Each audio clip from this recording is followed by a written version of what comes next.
Hereby call this Planning and Community Affairs Committee held Monday, September 18, 2017 to order. We are now in, we do not have a closed session, so this is the open session, and I'd like to ask everyone to please rise for a moment of silence.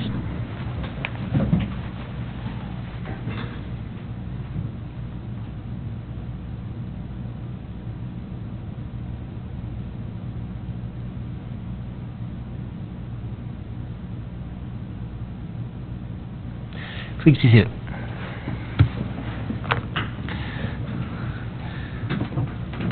Item 6, disclosure of pecuniary interest and nature thereof. Councillor Watton. Thank you, Mr. Mayor. I'd just like to declare just a matter of interest, not really pecuniary, but I am part of the board of directors for one of the for the presentation coming forward on Cartwright Sports and Rec. Okay. Next, any other pecuniary interest? Next is the announcements from council. Councillor Watton. Thank you. I'd just like to announce that on September 30th, that soon board, Cartwright Sports and Rec, will be hosting their 17th annual Fall Festival and Car Show at Cartwright Field from 1 till 5. It's a free event this year, and we will have chili tasting and a car show and a kids zone. Thank you. Councillor Drew. Thank you, Mr. Mayor. There was a great community safety day at the police offices up there on Highway 12. They had a terrific turnout. We had a really great turnout from our fire department with the fire safety house, and a number of our firefighters, as well as one of our admin assistants, Cheryl, was there. And the other fire departments from North Durham were there as well.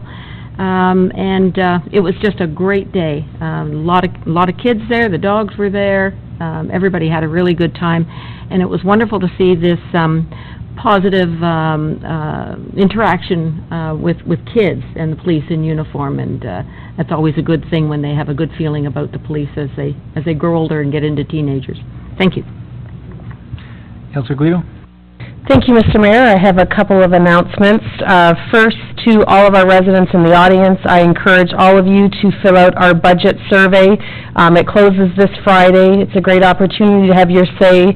Let us know where you would like to see dollars spent. It's available online. If you go to the township website, you can get that survey. I would also like to remind anyone wanting to attend this the annual chili cook-off that the BIA puts on this Sunday. Tasting starts at noon and it runs until it runs out. We're hoping to last until about 2 o'clock. It's a great forecast this weekend, so I really hope everyone comes out to that. And I would also like to remind everybody that we have our second annual Winding Roads Festival this Saturday in support of Big Brothers Big Sisters of North Durham. Margie's in the audience. There are tickets available still. Please see Margie to buy your tickets. They have the Road Hammers, not the sledgehammers, but the Road Hammers will be there. Come out and have some great food and a great evening. Have any other announcements from council? Councillor Watton. Thank you. Sorry, I forgot that to mention that on November 4th, the Housing Advisory Committee will be holding their third annual housing symposium, and the theme this year is Get It, Keep It for housing. Okay. Councillor Drew. Thank you. I thought maybe Councillor Somerville might mention this, but on her 50th anniversary, we also celebrated Green Tractor's 50th anniversary, and Councillor Somerville and I were there to bring greetings from this council and from the region. So it was a great event. Did you get married on a John Deere? Or? No, I didn't, but it was one of those jockey days that I just had to keep changing my clothes from one thing to another, between chasing cows and fixing fences and running to the John Deere dealer and trying to get ready for our 50th wedding anniversary. I'm going crazy. Anyways, I do have an announcement, and that's that, and this is a real delightful announcement because I love doing this every year, that the Dental Association at the Medical Associates, they always have a free dental day, and last Saturday was their free dental day. And it just behoves me to think that this goes on every year. This is their 5th year this year. They had, I don't know how many they had. The place was pretty packed when I was there, and I presented them from council and from the mayor their certificate in their celebration. But like I said to them, what goes around comes around, and it's so special to be able to give to the community. You'll get it back tenfold when you do this, and it's free dental. So for those out there who don't have a benefit, remember this time next year, and probably around September the 16th, watch the paper, because it's in the paper, that there is free dental, and these guys they work the whole day through just to make sure we have healthy teeth and healthy mouths. Thank you. Any other announcements from council? Just one final one, which mentions last week as well, that the 17th annual Scugog Charity Golf Tournament is scheduled for this week on Thursday, September 21st at Oak Ridge Golf Course. I don't know if there's any availability for teams or not, but we're looking forward to the weather being the continuation of summer weather that we're having, so look forward to raising funds for youth, which we'll get to shortly in the agenda as we talk about some of the award presentations from recipients from funds raised from the last year's event. So now announcements from staff. Ms. Coleman? Thank you. I'd just like to let you know that Scugog Line 6 from Highway 12 to Adamson Engineering has been paved to base asphalt now, just in time for the Winding Roads Festival. So access is there from Highway 12, but you won't be able to get there from the east end. It's still under construction and should be done about the end of October. Scugog Line 6 from Marshall Road to Highway 12, they were paving today the section from Highway 12 to the Mushroom Farm, and they're going to do a hard surface treatment on the remainder of the road starting tomorrow, and it might go into Wednesday, but it'll be done this week for sure. And Manford Scugog Town Line, the hard surfacing treatment was done last Friday. Well, that's great news. So just to reiterate that, for the Winding Roads Festival, which I saw Margie stick her arms up in the air, that it's being open for the event in time, is there going to be signage saying to go from, enter in from Highway 12? We have that, and we'll have a arrow. Yeah. So I just wanted to make sure that it's, even though it's open, that people aren't stopping there and then walking down the street because they think that's the way that they've got to go into it. So No, we don't so there's encourage going to them. be I figured there would be signage that would be in place, but, okay. Any other announcements from staff? All right, seeing none, we'll move on to the adoption of the minutes from the last Planning and Community Affairs. We have Councillor Drew has moved the minutes from the meeting held June 19th, 2017 be approved. Any errors, omissions? Seeing none, all those in favor? Carried. Next item is we don't have any public meetings, and it's presentations. So I will start off this presentation, which I was alluding to, that each year the Township of Scugog hosts the 4 Scugog Charity Golf Tournament, raising funds for Scugog youth initiatives. This evening we will award funds to 4 Scugog youth organizations from the proceeds of the 2016 event. Along with groups here tonight, funds have been allocated for 3 bursaries for Scugog bursary program at the Port Perry High School, and 2 local youth will also receive funds to assist with after-school program. So I have now 4 recipients, which I will go down to the front and call them up individually to receive their check. And I do want to take this time to also recognize that the heavy staff involvement in this committee and the organizing of this golf tournament. Lisa Fitton, who's the assistant to the CAO, and the mayor is heavily involved and doesn't get enough recognition, in my opinion, for all the work that she does behind the scenes. I do want to, on behalf of council and the staff and the recipients, thank Lisa and the committee for the 4 youth golf tournament and all the representatives that are on there, that we thank you for all the hard work you do in raising funds that will go to youth programs and benefit our youth in the community. So before we hand out the awards, I'd like to give a round of applause to all the people involved in the youth committee.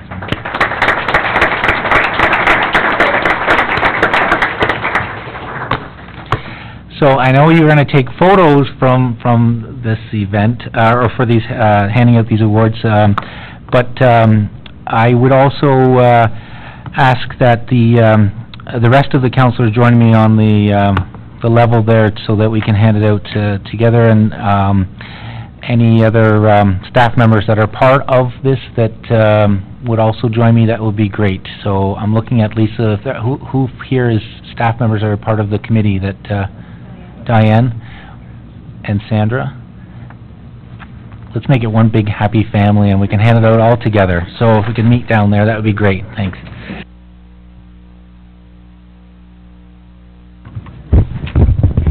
All right.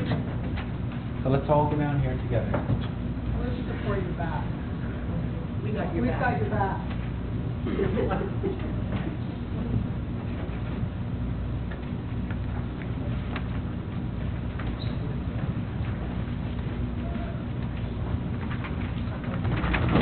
Come on. This should pick it up too. I know you just hate it. So,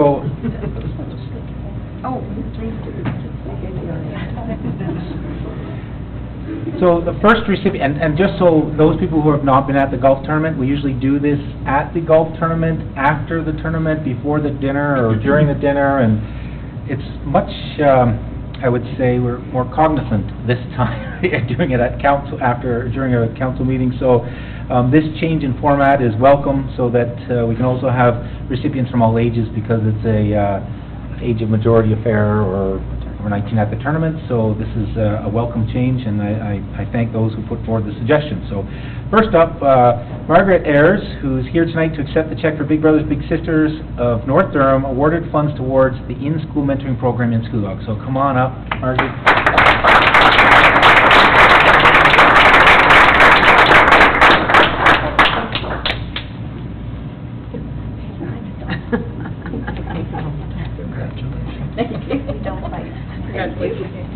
Thank you. Thank you. And then Next year you should get this like after you're done, we'll come back for a group photo. Okay. But like I mean now, so Oh, okay. you guys can stand. Is that okay? Sure, stand in front, just don't block my view. Okay. No. I You wanna get on anyone's shoulders this time? This is my little, or our little, this is Kalen, and he's just gonna take 2 seconds to just tell you what he does, with his big, if that's okay. Absolutely. Thank you. I just wanted to start off by saying thank you for the town and donating the money to us. And it's a really amazing program that I'm quite glad to be a part of. I've gotten to do so many opportunities that I'm not, like, we don't have a car, so it's kind of hard to get around, but I've been able to go to baseball games. I've gotten to go to camp for the first time, the Tim Hortons camp, and then I got offered into a leadership program and the handful of kids that get to go, so it's just really been quite an honor to be a part of such an amazing thing. It's such an amazing program for kids. You get, like, baseball games. We went to the zoo there not too long ago. We've gone skiing. Just so many phenomenal things that I wouldn't think I'd ever be able to do. Thank you.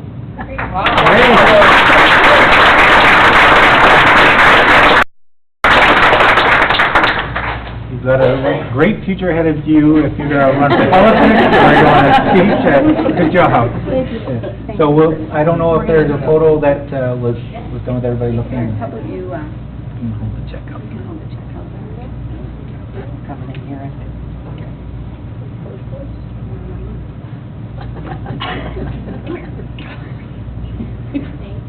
Thank you.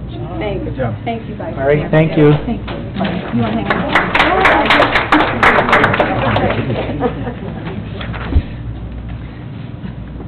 Next up, we have Susie Boland here tonight to accept the check on behalf of Lake Scugog Regatta, some funds to assist with the children's area in the 2018 event. And Susie,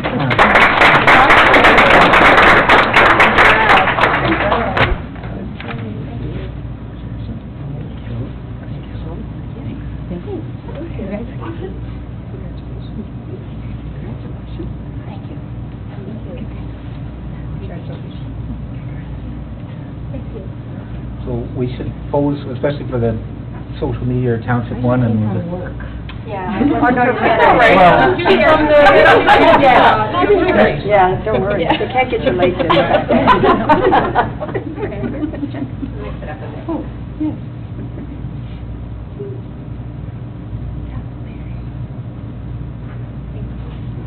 now you get a 2-minute speech too. You gotta top that one. I can't top that. Yeah. Kidding, he did awesome. But anyways, I'd like to thank the four For Scugog. committee for donating these funds. If it wasn't for them, it would be really, really difficult to continue the 90th next year, 90th annual Lake Scugog Regatta. And we're really, really trying hard to keep it going every year. Wow. Great. Thank you.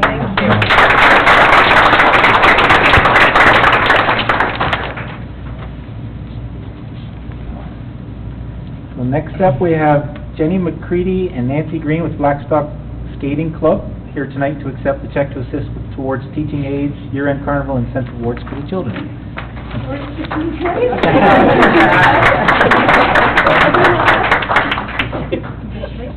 Thank you very much. Thanks so much.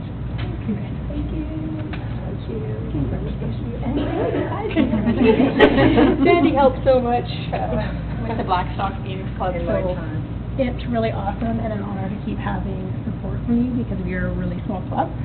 So we really, really thank you guys. Great, it's good, it's going for a great cause.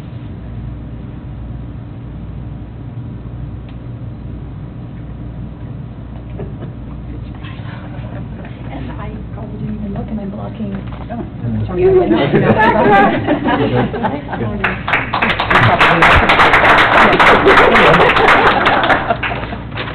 And last but not least, Aaron Lehman with the Port Perry Skating Club is here this evening to accept the check toward incentive awards for participants, plaques recognizing skaters, and costumes for the regional interclub competition.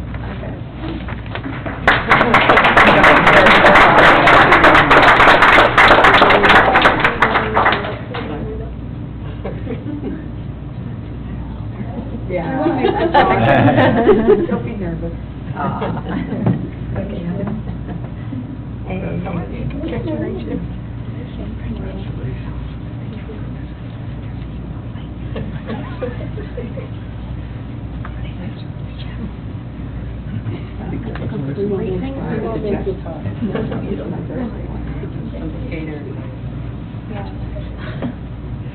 Thank you. Thank you all very much for your continued support of the Port Perry Skating Club. We too are a small organization and really depend on this every year and to keep our costs down and to keep incentives to the skaters, and very greatly appreciated. Wonderful.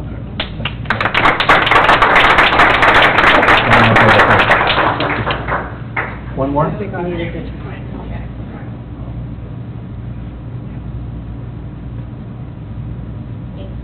Thank you, everyone. Did you want to have a seat? Oh. No?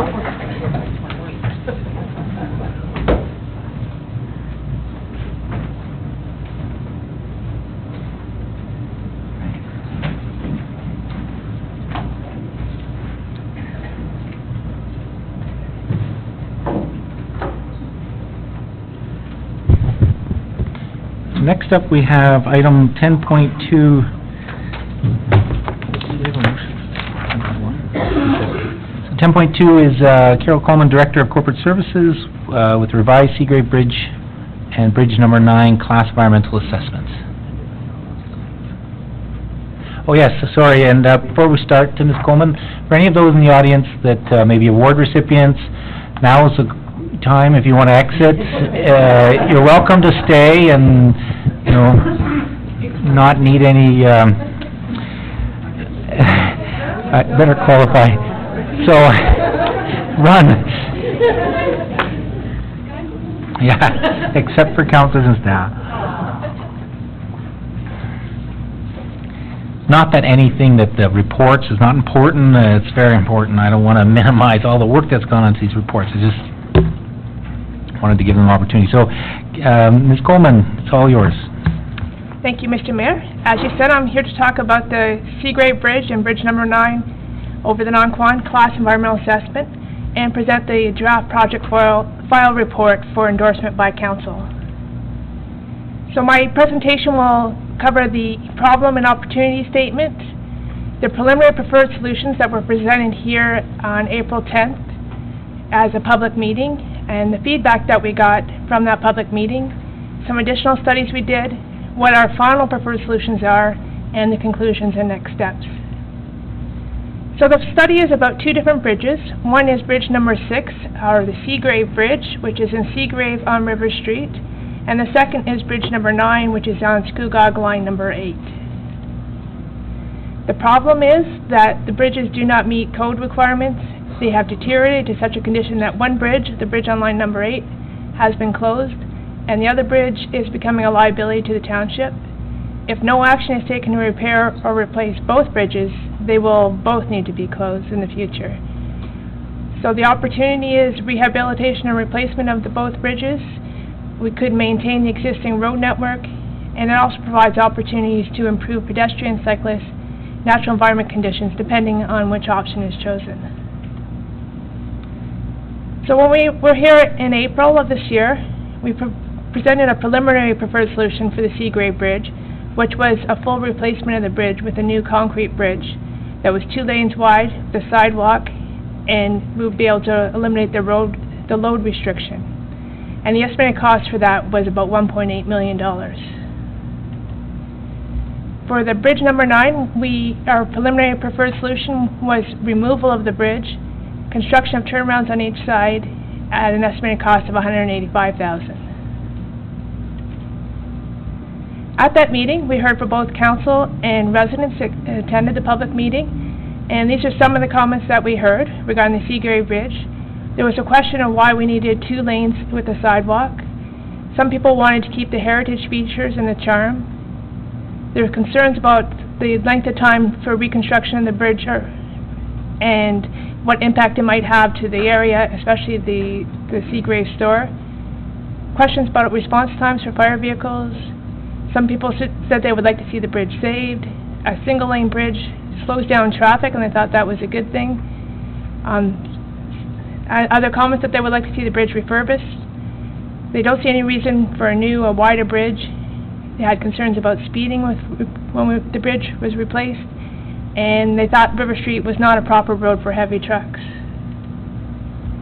For bridge number 9, we heard that they would like the bridge to remain to provide a future trail link. There was concerns about dumping of garbage at the end of the closed ends of the bridge. There was residents said they did not want the bridge replaced. They prefer the bridge is removed as it reduces speeds and dust. There were comments that they would like to keep the bridge for pedestrians. Vehicles do not see road closed signs until they turn onto line 8 and then have to turn around. Want to keep bridge, or if not, keep the bridge for bikes. And there was a comment that an accident on Reach Road last year, and people had a challenge finding other alternative routes when line 8 was closed. So another thing that we've done since April is we did a cultural heritage checklist, which said that we should do a cultural heritage evaluation report and a cultural heritage impact assessment. And what they found from this is that the Seagrave Bridge is a typical example of a short-span steel-worn pony truss design that was built over numerous small creeks and rivers throughout southern Ontario. And although it exhibits characteristics of an increasingly rare form of bridge, it does not exhibit significant cultural heritage value or interest. Now that being said, we do understand that the people that live in that area do feel like it has some local cultural heritage value. Bridge number 9 is a 3-span steel girder bridge with timber decking, and it was not determined to have cultural heritage value or interest. We also did a Stage 1 archaeological assessment, which is a requirement for an environmental assessment. And because it's located adjacent to a water body, it's very typical to find a high potential for recovery of both First Nation and Euro-Canadian archaeological resources. But those would only be found in areas that haven't been disturbed by construction previously. So it doesn't prohibit doing work in the area, but any work we do outside the existing disturbed area, we would have to do what's called a Stage 2 archaeological assessment, which is just digging small test pits to see if there are any resources in the area. So we took all that into account, and we took that information, the feedback we got, the extra studies, and we re-evaluated the options. And today we are presenting our final preferred solution for the Seagrave Bridge, which is to rehabilitate the bridge. And the reasons are, it has minimal impact to the natural environment, it retains the cultural heritage value of the bridge, and it has a moderate cost of construction. So what that would mean would be replacing the timber deck, replacing deteriorated steel components, sandblast and paint the substructure, repair the concrete abutment, replace the guide rail. The load restrictions would still be maintained, and the cost is approximately $710,000, and it would take about 12 weeks to construct. And for bridge number 9, our final preferred solution is to repair the bridge, and the reasons why: it has minimal impact to the natural environment, and it maintains safe infrastructure for the use of pedestrians and load-limited vehicles. Now, depending on what funding is available, we can do this in 2 phases. We can just replace the deteriorated timbers and asphalt first for about $25,000 and make it safe for pedestrians and cyclists. And then when funds are available, we can do a second phase, which is a little more in-depth. Replace the steel stringers, the floor beams, the pile caps, deteriorated timbers and abutments and wing walls, guide rail and burial walls for about $565,000. But the load restriction would remain in place for this as well. We do have a potential funding source right now, the Ontario Community Infrastructure Fund, the top-up fund it's called. We're eligible to apply for up to $1.3 million, and they score it based on critical health and safety aspects. So we applied for a road project last year, and it was not successful because there wasn't enough safety aspects to it, we were told. When I wrote this report originally, I was hoping we could submit both bridges for funding, but I've since learned that we can only do one project, so we can only submit funding for one bridge. Now, we are eligible for up to 90% funding if successful, and the deadline is next week, and the fundings will be announced in January of 2018. So the conclusions and next steps, we plan to proceed with applying for OCIF funding for the Seagrave Bridge, finalize the project file report, assuming that Council endorses the recommendations today, issue a notice of study completion to let people know what the recommendations were and to tell them that the report is available for review for a 30-day review period. Then we'll address any comments or questions that come from the public, address any Part 2 order requests, and then once that is complete, we can proceed with the detailed design and look for other funding opportunities for bridge number 9. If you have any questions, I'd be happy to take them. Thank you very much for that update and report. Questions from Council, Councillor Somerville and Councillor Guido? Thank you. Sorry. Thank you, Director Coleman. That's fantastic. You're going to please a lot of people in Seagrave by rehabilitating that bridge, because it is a heritage bridge. I have to disagree with the comments at the first.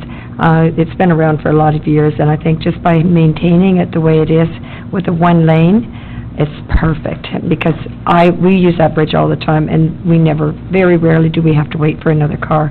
It's usually just local traffic going back and forth. I do have one, though. How wide is that bridge going to be when you end up doing reconstructing that bridge?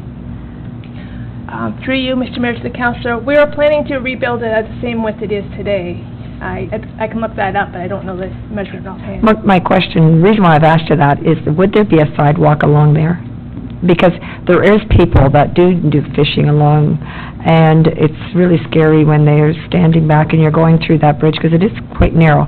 I'm always afraid that I'm going to hit somebody, and have to really slow down if they're standing there. So I think it would be a wise decision, just if you add another foot to the width of that bridge, just so people can at least keep themselves close to the side of the bridge. But I'm pleased about this.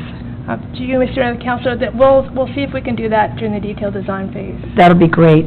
And the emergency vehicles, sorry. Response time for the emergency vehicles, I did see that in here. They don't use that road anyways. I think the emergency vehicles go around the other way and go in off River Street from Simcoe Street. I don't think they come up through the bypass. I've never seen them anyways, especially the fire trucks. They'd never get through there. I'm not sure about the ambulance, but... Through you, Mr. Mayor, they can't currently use the bridge because of the load restriction. That's what I thought. That's perfect. Thank you, Carol. That's great. Councillor Guido? Thank you, Mr. Mayor. I'd like to thank you, Director Coleman. Many people say that local government never listens to their residents, and this is proof that, when you voice your concerns, it is something that we can definitely work into a plan, and please fill out the budget survey. I'm going to keep saying that so that we can get a better return on that. But my question for you is, the dates for the funding announcement is January 2018. Is this going to be submitted to our budget regardless of successful funding, or is this contingent if we don't get the OCIF top-up, then we are not proceeding with this? Through you, Mr. Mayor, to the Councillor, we will put our 10%, or we will try through the budget process to put our 10% in the budget, but I believe that I think we'll have a challenge coming up with the other $700,000 without that funding, so it's likely that it won't proceed if we don't get the funding. Okay, perfect. So we really need to work on MPP Anderson to make sure that that funding comes in. Thank you. Councillor Drew? Thank you, Mr. Mayor. The cultural heritage assessment that was done by CHER and HIA companies, can you tell me a little bit about them? Their qualifications, have they done work for us before? Through you, Mr. Mayor, to the Councillor, this is not my area of expertise. If the company that did it was AECOM, and I believe they do have to be recognized by the ministry that's responsible for that in order to submit it. It does go to the ministry, and they do have to approve it in the end. Okay. So there are other checks and balances by people that are the experts in the field. Okay, so an Appendix E where it talked about the, and that was not included in the agenda, but it did say that this CHER and HIA, I'm presuming that was, they were hired by AECOM to do this, so. Okay, thank you. Thank you. Councillor Bath? Thank you, through the mayor. And I have a question with regards, I have a couple of questions, but if Seagrave does not, if we don't have success with the grant, then obviously it's not going forth construction in 2018. It will have to be submitting for new grants or trying funding for 2019, hopefully. What about timeline for Scugog Line 8? Is that going to be in the budget for 2018 because there is no grant, or is that a plan but for whenever the money's in? Through you, Mr. Mayor, to the Councillor, it's early in the budget planning process. I think we should try and make it safe for pedestrians, like first phase for 2018, but I don't see us finding the money to put all the work in for 2018. Perfect. And just for the audience present and as well as our media, I get sick and tired of negative media, so this is a good news story. This is, as Councillor Guido said, staff and council listened to the residents that came and voiced their opinions and concerns, as well as council members' concerns, and came around with, I think, a better solution and a more affordable solution. This comes under, it's an $800,000 savings with both of these bridges combined to get similar work done, but more favorable to our residents. And if we do get that grant, it's a savings of $1,439,000, which for a small municipality is huge. So let's keep our fingers crossed that we get that grant and we can get work done. But this is a good news story, and I'd like to see this as a frontline headline. We need some good news in this town. Just to clarify, that was only one bridge that could be submitted, so the OCF top-up would only be the 90% funding on the Seagrave Bridge, right? Yeah. I added both of the costs of the bridges, so the 90% of $710,000 is $639, and then I added the difference, the savings from The overall. original one, yeah, okay. So I just wanted to make sure, because part of the follow-up that I had, once the councillors have done with the question, is on that note. So I'll go to Councillor Watton next. Thank you, Mr. Mayor. Just curious, if funding isn't received, and what is the lifespan that bridge in Seagrave could remain open if we do not have the funds to repair it? Will we be putting up our roadblocks in the very near future, or can it exist for a few more years? Through you, Mr. Mayor, to Councillor, I can't predict exactly how long it will last. We've done some emergency repairs in the last couple of years on it. We do bridge inspections every 2 years. It was just inspected earlier this year. And that we also need to do a structural analysis of it to confirm that the load limit on right now is still suitable for it, that maybe it's a lighter limit it can take.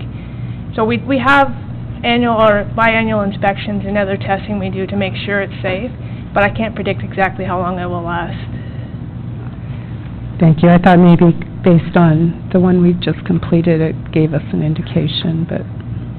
It's different. Any other questions from council? So just to clarify for that, the OCF funding top-up is an opportunity to put forward a project from the municipality, and we were at the Good Roads Conference past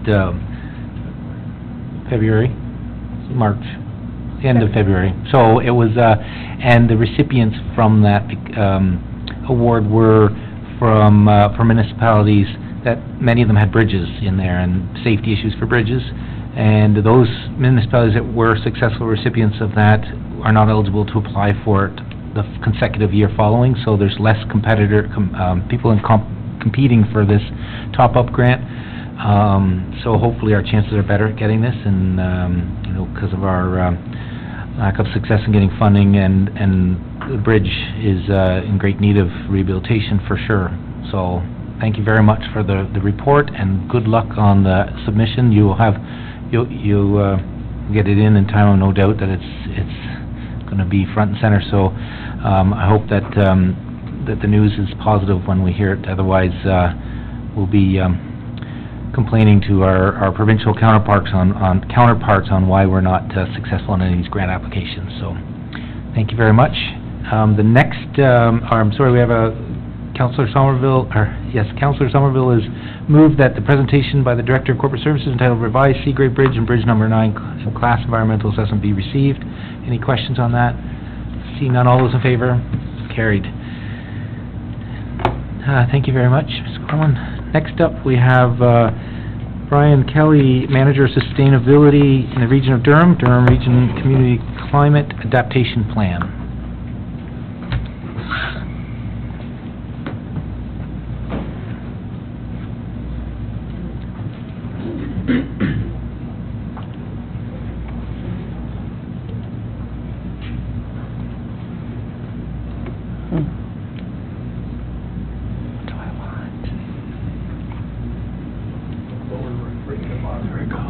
Bottom right corner.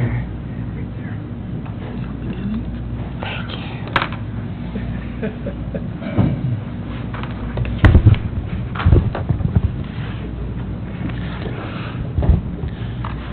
Thank you, Mr. Mayor and members of committee. I'd like to introduce Brian Kelly, who's the Manager of Sustainability with the Region of Durham. He'll be presenting the Durham Community Climate Adaptation Plan, which was approved in principle by Regional Council on December 14th, 2016. Now, staff is recommending, as outlined in the staff report that's attached to the plan, That the plan be approved in principle, subject to budget considerations and the availability of staff resources. I'd like to turn it over to Brian at this point in time. Thank you. Thank you very much, Mr. Heritage. As mentioned, my name's Brian Kelly. I'm the Manager of Sustainability at the region.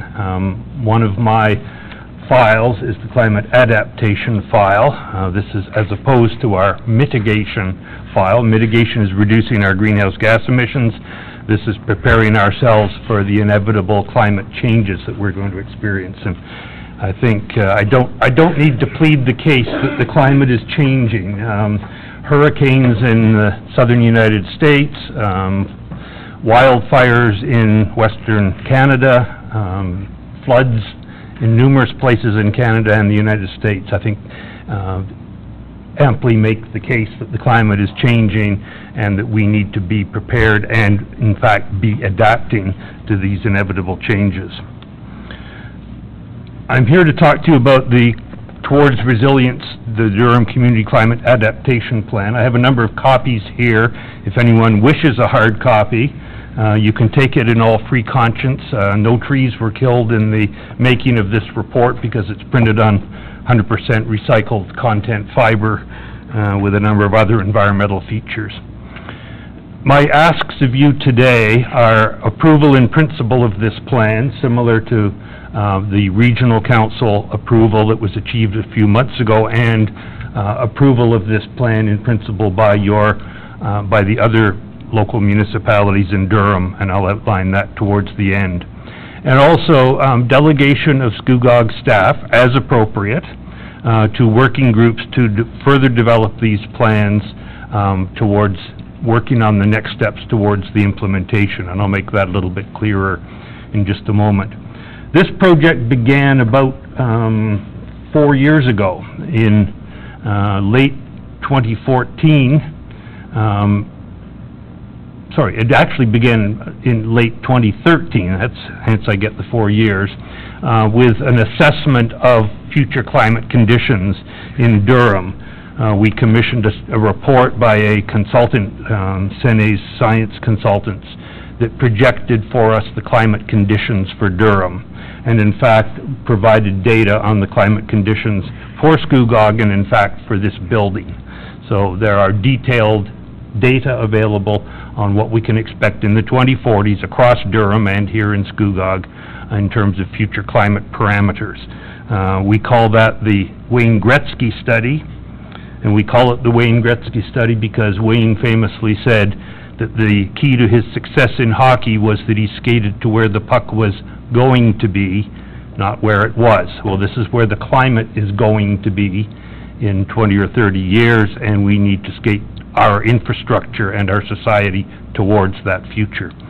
Phase 2 was program design. This took place over the last couple of years and culminated in this report going to Regional Council, approved in December.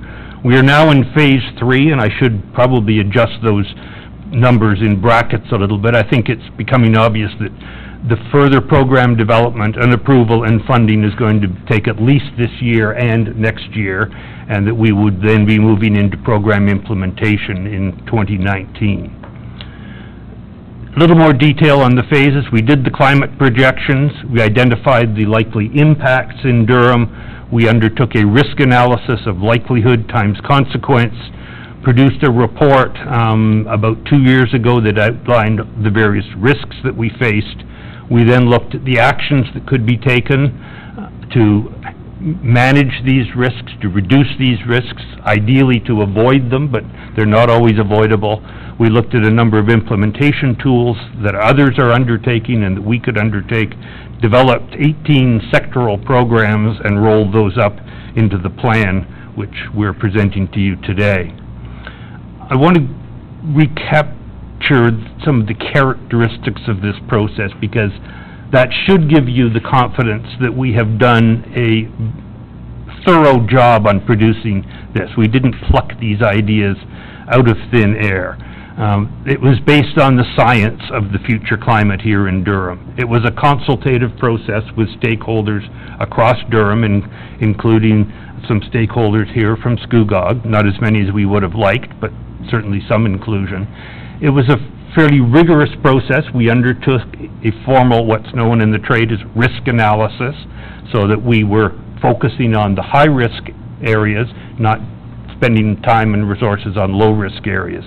It was peer-based in that we looked across the country at what others were doing, to some extent south into the United States, what other municipalities were doing, and tried to adopt best practice from those organizations. It was collaborative in that all of these programs were produced by stakeholders from governments, conservation authorities, private sector, electrical utilities across Durham. If you look at the back of the report, there's a list of about 60 people in those organizations that were involved in the development of this report. And it's fairly comprehensive. We covered 6 sectors quite thoroughly. There are more to come. We're going to circle back and do more thoroughly the agriculture and food security sectors, which we weren't entirely satisfied with the outputs of. Phase 3, the phase that we're in now, we have referred these plans to responsible agencies. You are one of the responsible agencies. There will be further program development in the end of each of the program descriptions in here, and I'm going to walk you quickly through them in just a moment. There are a number of next steps. That's what we're working on jointly right now. We will in a year or two, within a year, be prepared to put some costing to these programs. We're not at that point yet. And to begin the process of incorporating these into future business plans. This is not something we're going to respond to quickly. This is not a one-year program. It's not a two-year program. As the report says in one place, we're going to be at this the rest of our lives, the rest of our children's lives, and in some cases, the rest of our grandchildren's lives. Because of that long time frame and the need to maintain institutional focus on this, we are also going to be undertaking some annual reporting on progress, and we've designed a mechanism to report annually on the progress being made on the development and rollout of these programs, and we'll be reporting to ourselves, to our councils, and to the public on this progress. Most of this you've heard. It was approved in principle. We now have an attractive document that's received considerable attention from organizations like the Minister Glenn Murray, former Minister of Environment and Climate Change in Ontario, the Federal Minister of Environment and Climate Change, the Intact Centre on Climate Adaptation, even the Insurance Bureau of Canada has referred to this plan as the gold standard for municipalities in Canada on climate adaptation. So we're quite pleased at the response this has got.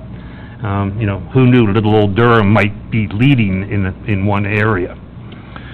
The vision here is that in the face of a changing climate, an inevitably changing climate, Durham region remains livable, resilient, and prosperous community through at least mid-century to 2050. There are programs in these 7 or 8 sectors. I will just walk you very briefly through them because I know my time is almost at an end. I will mention the programs. I will give you a page reference if you want to flip through and look at that, ask me questions either at the end of this presentation or informally after the meeting. So we have a program designed to protect our outside workers from heat stress during those heat waves that we are going to be experiencing in the future, heat compounded by humidity. We also have a program on social infrastructure for emergency resilience. We know that in cases of severe flooding, high heat situations, other situations, that those communities that respond best in that are those that have a high degree of interconnectedness, where neighbors look after neighbors, where people go next door to check on the elderly couple, particularly if the electricity's out, to see that they're safe and well. It was a sad comment recently from Florida to see that several seniors died in long-term care facilities after the electricity was down in their area because there was no air conditioning and nobody thought to evacuate them to safer places. That's the sort of social infrastructure that we need to develop and maintain. Two programs in the building sector: a Durham Climate Resilience Standard for new buildings to make our new houses more resilient to the warmer, wetter, and wilder weather that we're going to be experiencing, and a program to begin retrofitting buildings for these sorts of changes, particularly around flooding. The electrical sector programs to address protecting electrical assets, primarily transformer stations from flooding if they're at surface or in some cases underground. Vegetation management programs to make sure that trees during ice storms aren't coming down on lines. We know most electricity interruption during an ice storm is due not to the lines coming down of their own volition, but being taken down by trees and tree limbs falling on them. And a long-term program to begin to upgrade and swap out, perhaps on an accelerated basis, the electricity infrastructure so that it's more resilient to the heat, wet and wilder weather that we're going to be experiencing. 4 programs in the flooding sector, addressing urban flooding, redefining flood hazards considering climate change. That's basically redoing our flood zone maps in this region and across Canada. Our flood maps are severely out of date in Ontario. Those need to be redone. Improving flood forecasting and warning, and addressing riverine flooding. We have 3 programs in the human health sector, an enhanced extreme weather and alerts system. We have a program in place now around heat waves, but we want to expand that and make it more comprehensive. A property standards bylaw that would regulate the maximum temperature to which apartment buildings are allowed to rise during heat waves. That was the situation in Florida recently. When the electricity goes out, we are all heat refugees. And thirdly, a long-term program to cool Durham, reduce the urban heat island effect in Durham. In the road sector, a resilient asphalt program, a program to strengthen road embankments, and an adaptive culverts and bridges program. And I noted you were talking about replacement of 2 bridges in the previous presentation. A natural environment sector program. Let me say this is not simple territory. All of these levels of government are involved. The region, local municipalities, our electrical utilities, conservation authorities, provincial agencies have some responsibility, federal agencies, and private individuals in the private sector all have roles here. Some legal obligations, such as you have for stormwater management. We are not about to force anybody to do anything. We, as said here on the right, and as repeated a couple of times in the plan, it is expected that responsible agencies, all of these on the left, will respond to this plan in a phased and measured manner consistent with their own risk management policies and practices, and ultimately it's their decision on the degree to which they implement these programs that fall within their jurisdiction. We can't command you, and we're not trying to command you to do anything. We are presenting programs which we think you should examine carefully and roll into future business plans as appropriate. The process here is that shortly after this was approved by our regional council, it was sent in what we called letters of referral to you, to the mayors of all the local municipalities, the electrical utilities, conservation authorities, and we requested approval in principle, further participation, and some modest funding by way of a regional seed fund to begin to undertake the next steps. To date, we've received approvals from all local municipalities in Durham, with the exception of Scugog, and we're here tonight to hopefully complete that. We've received approval from all of the most of the conservation authorities involved. We need to circle back with 1 or 2 and with a couple of our electrical utilities, but so far every municipality or agency that we've taken this to has provided approval in principle. So again, today's asks are that approval in principle. We're not asking for any budget approval at this point because we simply are not at a stage where we can tell you what the cost and what the benefits of each of these programs are. That's what we're working on now, so that you can consider that and roll it into your future business plans as you decide. And we're asking, if that's possible, for some delegation of appropriate staff, if you have those staff resources, to work with us on the working groups we've established to begin further developing and then rolling out these programs. Thank you for your time. Thank you very much, Mr. Kelly, for that presentation. Just before going to questions, I just wanted to remind councilors that on page 93, we will be talking about the report from staff that talks about those asks that is based, they're in the recommendations. So now look forward to questions from council. Okay, I will ask a question then to deal with, oh, sorry, Councillor Cat? Thank you, Mayor. I just, I didn't notice on your sheet, Kawartha Conservation. We did approach Kawartha Conservation, and I must admit, when I was going through the slides today, I thought I had an approval from Kawartha Conservation. I could not find the paper to prove it. I will circle back with them tomorrow. I believe they have provided us with the approval. I believe we're over 90% Kawartha Conservation. I think you And I are. believe our flood mapping is being done, isn't it? I mean, I know we're doing a lot of it right now. I just have one question, because you're talking about the heat in the summers that, did we miss a summer this year? Or? We did. I mean, this is really the wrong time to be trying to sell heat, isn't it? A good day, though. But I do have a statement to make, because I know that the 1930s were actually the hottest decade of in history, and that was a lot long before all the carbon. I think what you will... Without adjustment, I mean... Yeah, I might differ with you that it was the hottest decade. I know, I believe 1938 was one of the hottest years on record. And what we know is I was just young then. Yeah. Me too. We know that, you know, that the temperature curve is not consistent. It's pretty sawtooth when you look at the details. There are years, and maybe two or 3 years in a row, where you have a higher temperature and a lower temperature. But what we know is that despite that sort of thing going on, the curve is increasing quite rapidly. And I think, if I can recall the proper statistic, 15 of the last 17 years have consistently broken temperature records globally. You know, there's a difference between a local temperature record here in Durham. It may have been the highest in 1938, but globally, this is the global trend that we're watching.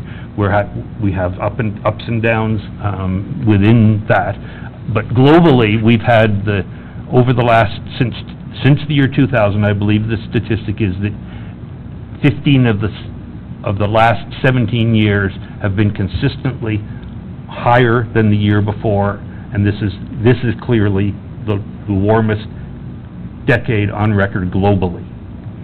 Yeah, and you're right, we will disagree, but because I've looked at the charts, and you're right, they are steadily going up. But it was the same in the 30s.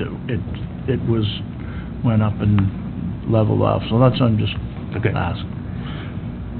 Any other questions? Councillor Watton. Thank you, Mr. Mayor. Just one question. You mentioned resilient building infrastructure and so on and so forth. Do you see any correlation with the Ontario Building Code coming forward, or, you know, going towards them and getting buy-in and seeing changes made there? In the proposed rollout of the program for new buildings that's in the plan, we are suggesting a two-track process where we as councils, and we will likely be coming back to your council fairly shortly, formally request that resilience measures be put in the Ontario Building Code. Right now, as you may be aware, the Ontario Building Code is under review. Consideration is being given to changes. Nearly every one of those changes is about climate mitigation. It's about making the buildings more energy efficient. I have no problem with that. It needs to be done. Very little attention is being paid to the resilience side. So what we have done is contracted with an organization called the Institute for Catastrophic Loss Reduction. This is an agency that's basically funded by the insurance industry, and we are working with them on a standard for new house construction. And we will be it's partly done. There are meetings starting next week with experts who will be looking at this developing standard. It will call for such things as hurricane straps to hold down roofs when we have very high winds. We've seen examples across Ontario recently, in Angus, Ontario, near Barrie, in Vaughan, city of Vaughan, where newly constructed houses were hit by a microburst or a very mild tornado and basically lost their roofs because they weren't anchored down properly. So we're looking at that sort of thing. We're looking at backup valves on sewage lines leaving the house so that you prevent backups into people's basement. There are a number of other measures around shading, around grading of the property and so forth that we are calling for. And we will be, by the end of this year, we will have a proposed standard ready for consideration.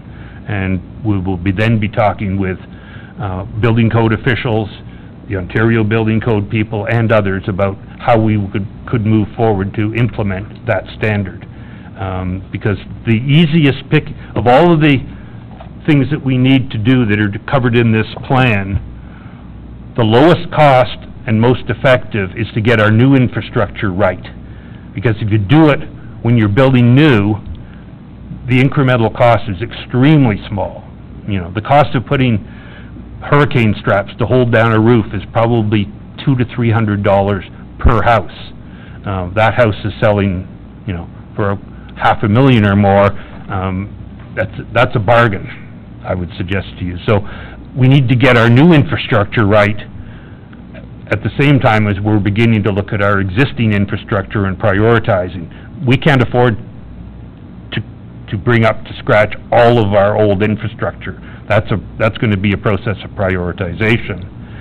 But I would submit to you that if we're building new buildings, new houses, new roads, new bridges, we need to be looking at the weather conditions that infrastructure is going to have to survive for the rest of its life, and making those incremental investments now so that we're not having to replace or retrofit that in 5 or 10 years. So that's the philosophy behind the new house standard. Okay, Councillor Back, did you have your hand up? Thank you, Mr. Mayor. I was a Girl Guide and a Beaver leader, so the motto to live by, be prepared. Be prepared. And I know a lot of people don't like to think in the future. They're just sort of like goldfish and caught up in today. But yeah, you really do need to. I was in Arizona in April, and you know, you're in the middle of a desert, but if you actually saw there, I kept looking, and I would never have done this prior to this job, but I was looking at their stormwater management. I don't know why I was doing that, but I was on a highway and I was looking at it, and I thought, here we're in the middle of a desert, and you could tell it was really extreme stormwater management. Oversized culverts. Yeah, and I'm like in the middle of the desert, and I thought, you know, what the heck is that for? You're in the desert, but I'm assuming it's because when they get rain, they get a heck of a lot of rain in a short matter of time, but it was really well done. And I guess I'm the Wayne Gretzky of Scugog. I just bit the bullet and put a metal roof on my house a year or so ago, and I know they said it's hurricane or tornado resistant, and live on top of the hill, so it'll take a lot of rain to get up to flood my house. So, but be prepared. It's not a sexy topic, but I think people need to start thinking years ahead instead of today and tomorrow. I'm about to have a new roof put on my place, and I sort of confounded the person that was there giving me a quote by telling them I wanted white shingles, not black shingles. Did you get a metal roof? No, I'm looking at an asphalt shingle roof, but I want light color. I just figured a metal roof for safety in that, but also it looks nice icing on a cake. It doesn't look like your plain old roof. Councillor Drew. Thank you, Mr. Mayor, and thank you for your presentation. This may be an unfair question, but I've often wondered, one of our partners, one of the groups that you've mentioned is Hydro. And I know in our new subdivisions, you know, it's all underground. Buried service. Do you know if it's a long-term strategy and business plan for Hydro to go to underground wiring everywhere? Like, I mean, you've got ice storms, you've got wind. And generally, or lightning, it's generally those natural things that happen that cause the hydro to go out. And if it's underground, it's not as Much likely less to happen. chance, yeah. So, do you know if that's their long-term strategy? I would say, at this point, it is not their long-term plan to bury all service. I think you will see all future distribution level service to new subdivisions and new development buried. I don't think it's currently their plan, because of their analysis of the cost, to replace the lines that run along our major roads with underground service. Just further, if I might, just in residential areas, I mean, periodically they replace the poles. Yes. I'm wondering if that would be a long-term strategy, instead of replacing poles, to start going underground instead as they go ahead. Yep, it may be, and I hope so. And what we've requested of them is that they take this climate data. There's very detailed numbers in here on expected lightning strikes, expected ice storms, that sort of thing, and factor that into their business planning to see if the case is viable for burying of some of the above-ground infrastructure. We've certainly got their attention on ground-level transformer stations. Regularly we hear about underground transformer vaults in the city of Toronto being flooded in storms and blowing up and that sort of thing. So it's certainly an issue there, but even here, we need to overlay our electrical infrastructure maps with our flooding maps and see which of the transformer stations upon which we depend are subject to flooding. Thank you. They need to be protected first, I would Yeah, I would think so. Thank you. Just a really quick question. I didn't see, is there anything in the document or discussions about modern technologies or the advancements of like the Tesla batteries, like cities and certain, like, I forget which Hawaiian island is gone. I know they have the solar powered, et cetera, but just power grid redundancy with stored, because most of the generation of power is not close by, it's distributed and carried a long ways. So if something happens in that distribution path, then there's many people that, if it's not a redundant grid, and I just thought, is there any discussions on that as a...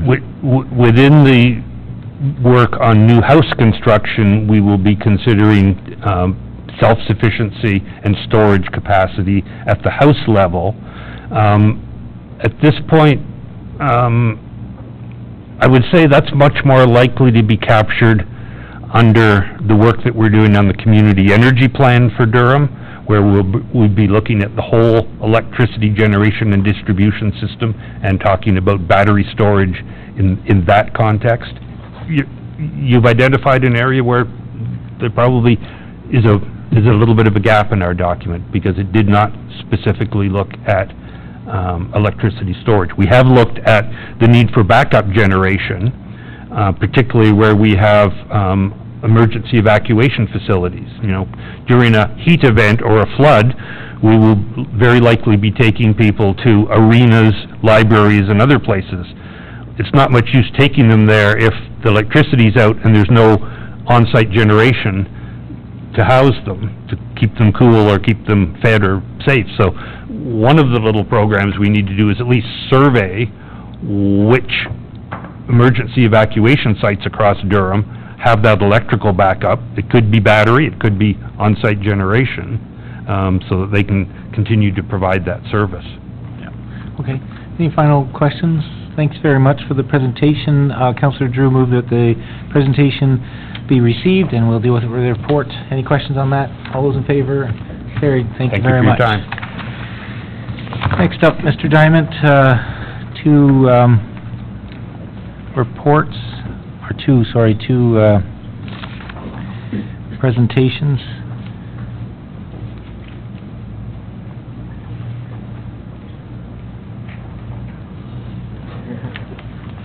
We're going to take a breather for technology here for a second. So I can leave you here? I hope he knows what he's doing. Yeah, I hope I know what I'm doing too. Here, this way.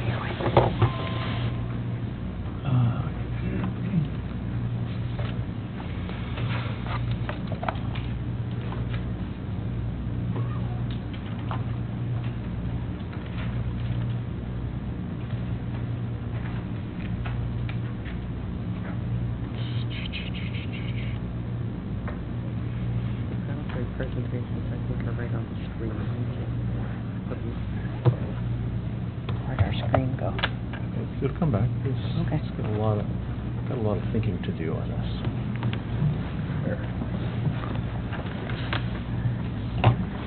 Okay, how do I get the rest of it?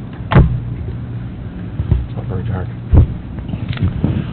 Good evening, Mr. Mayor, members of the council, members of the public who are attending today's meeting.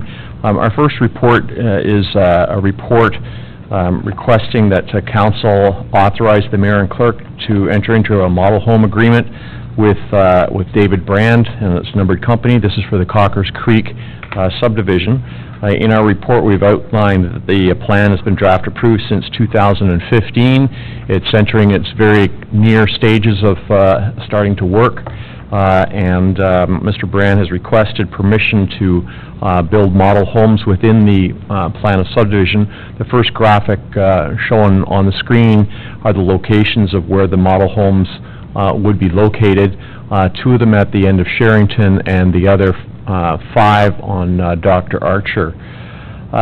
Historically, the municipality has entered into model home agreements when we were through our last phase of subdivision agreements and development.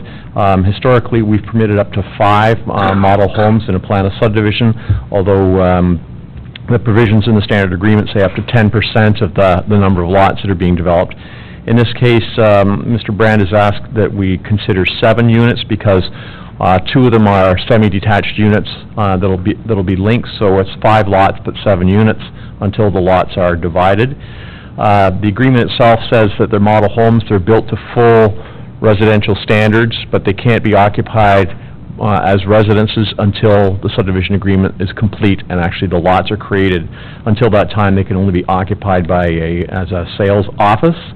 In our report, we've identified the subject lands. We've presented so many reports to council on this plan of subdivision at this stage. I don't think anybody's surprised at where we are or what we're doing. The one thing I will note is that when the southerly phase of the Cockers Creek subdivision was approved, Mr. Brand actually pre-serviced this part of the subdivision, and he has an agreement with the region to do that. And so the lots that are being developed already have sanitary and storm sewers in. I think they may need water to go in up to this point. This is part of as outlined in our report, part of a development of 139 dwellings altogether. The zoning is in place. The property is zoned RM3, and the dwellings, when the lots are created, the model homes will comply with the requirements of the zoning bylaw.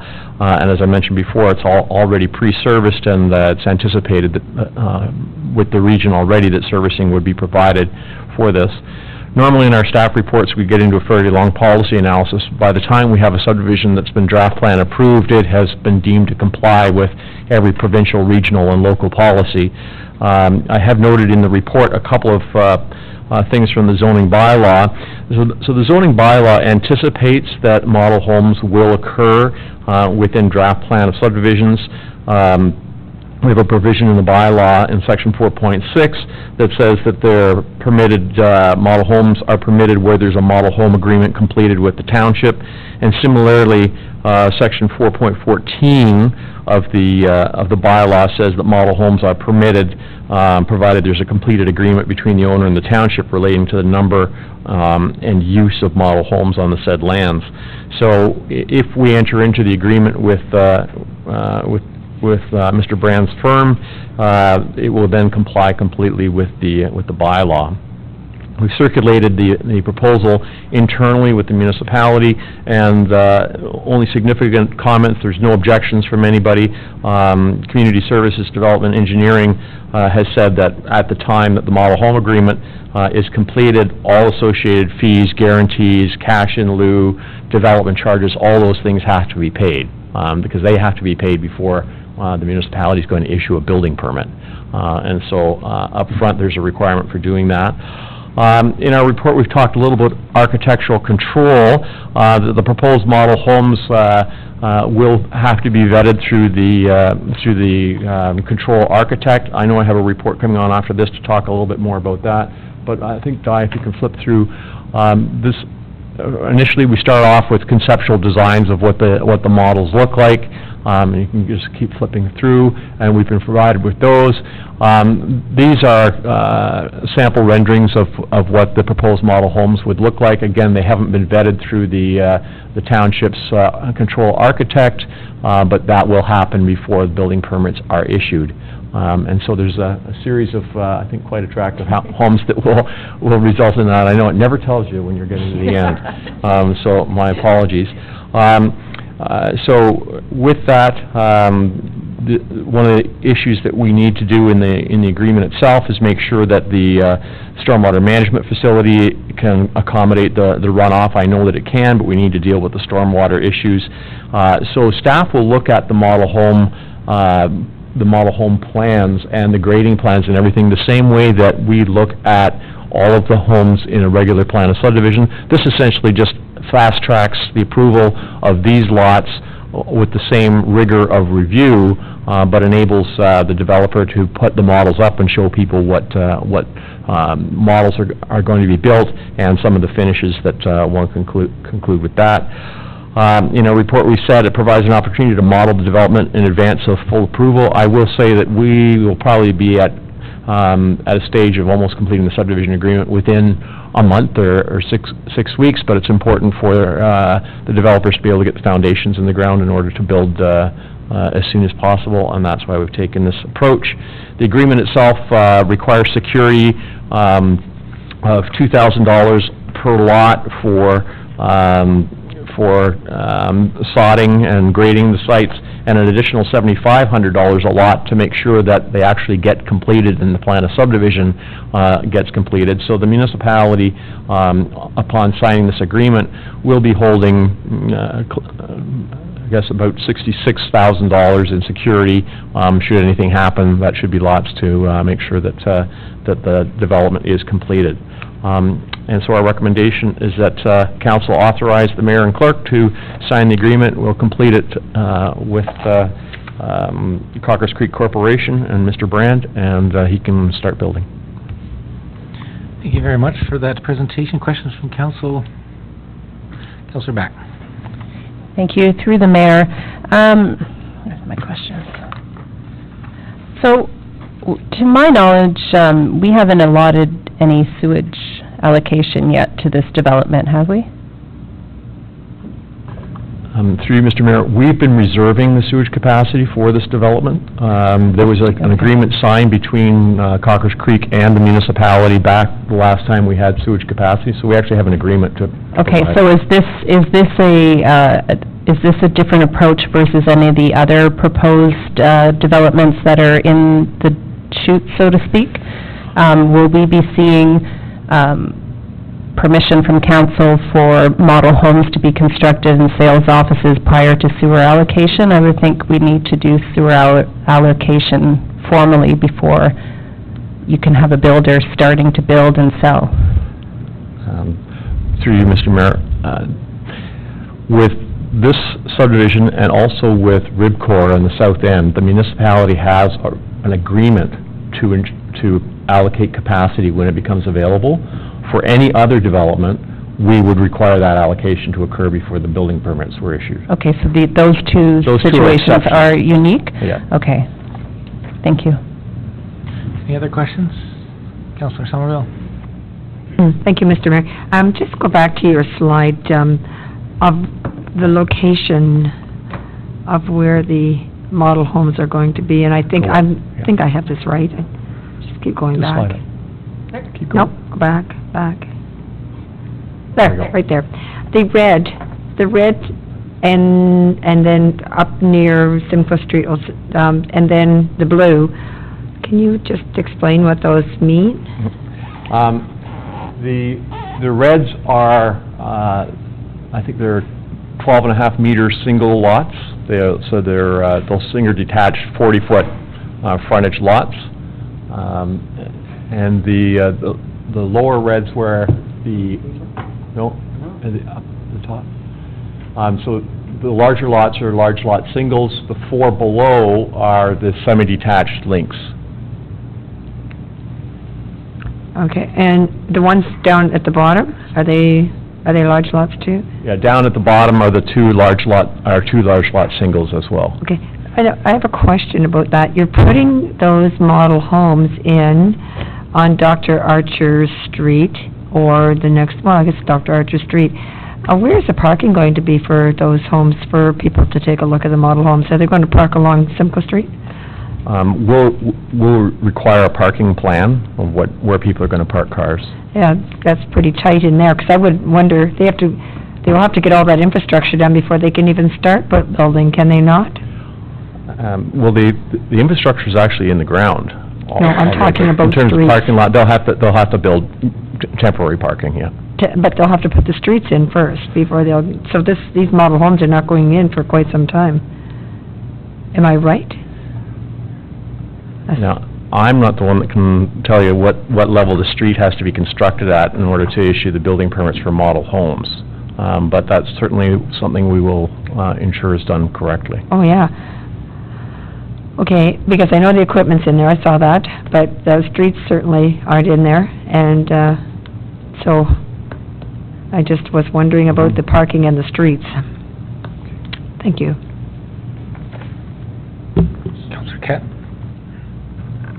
Thank you. I think Mr. Diamond lost me when he had semi-detached links. Does that mean there's going to be 4 together and they're linked? 1 underground and 2 above ground? Or are we just saying that they're all links? Yeah, I'm sure, through you, Mr. Mayor, the semi-detached is the defined word, so there are 2 units that are attached.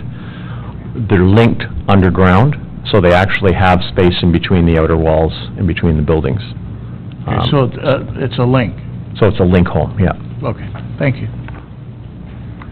Clarification based on the location of the 2, I guess that would be westerly model homes. Those ones there, that's on a street that's already finished to the end, right? There's a little dead end, a button's right there now, right, just above it. So again, it would be another concern about the parking there, that if they're going to be, the road's already done in that case. So I don't know the block that's beside it, if that's is that I can't recall what that block is, and it's hard to see. Yeah, right there. That's municipal land. That's a future road allowance. Okay, that's it. All right, and then the other question is, if this part is serviced, is the other northern part serviced as well, too? No, it isn't. So with these model homes, are they going to be selling this as Phase 1, Phase 2, or are they going to just sell the lots in that one? I don't know if that's been discussed or not. My understanding, talking to the developer, is they intend on building as much in Phase 1 as possible, and then moving to Phase 2 at a later stage. Okay. All right. Any other final questions from council on this? All right. Moved by Councillor Somerville that the presentation be received. All those in favor? Carried. And next up is the model home report.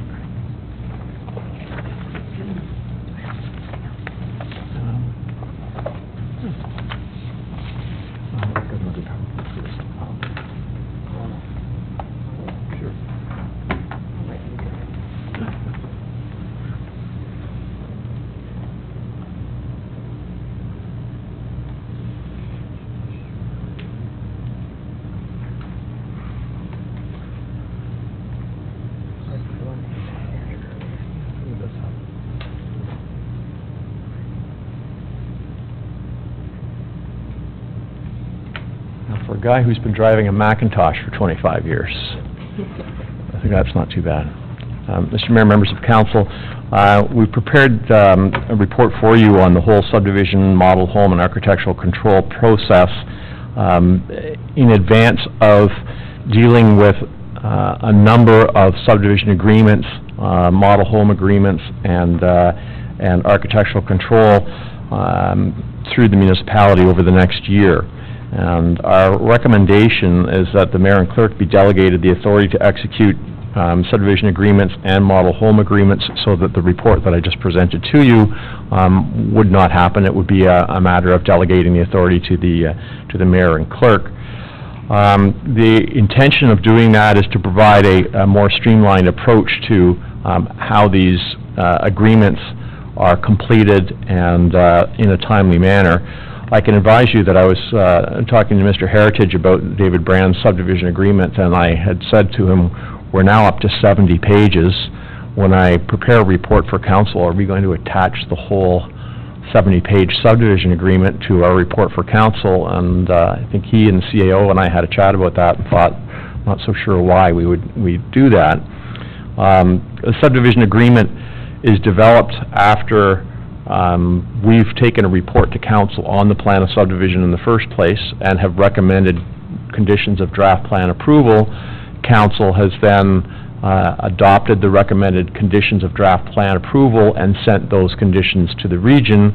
The region usually, I was going to say invariably, but usually incorporates all of council's conditions of draft plan approval in the draft plan conditions themselves, and those conditions require the completion of a subdivision agreement. The subdivision agreement the base agreement is 50 pages. And then there's a number of schedules. In the case of the last few I've done, there's 12 different schedules that identify special conditions dealing with letters of credit, cash in lieu of parkland, roads, engineering standards, and things like that. They're incredibly detailed documents.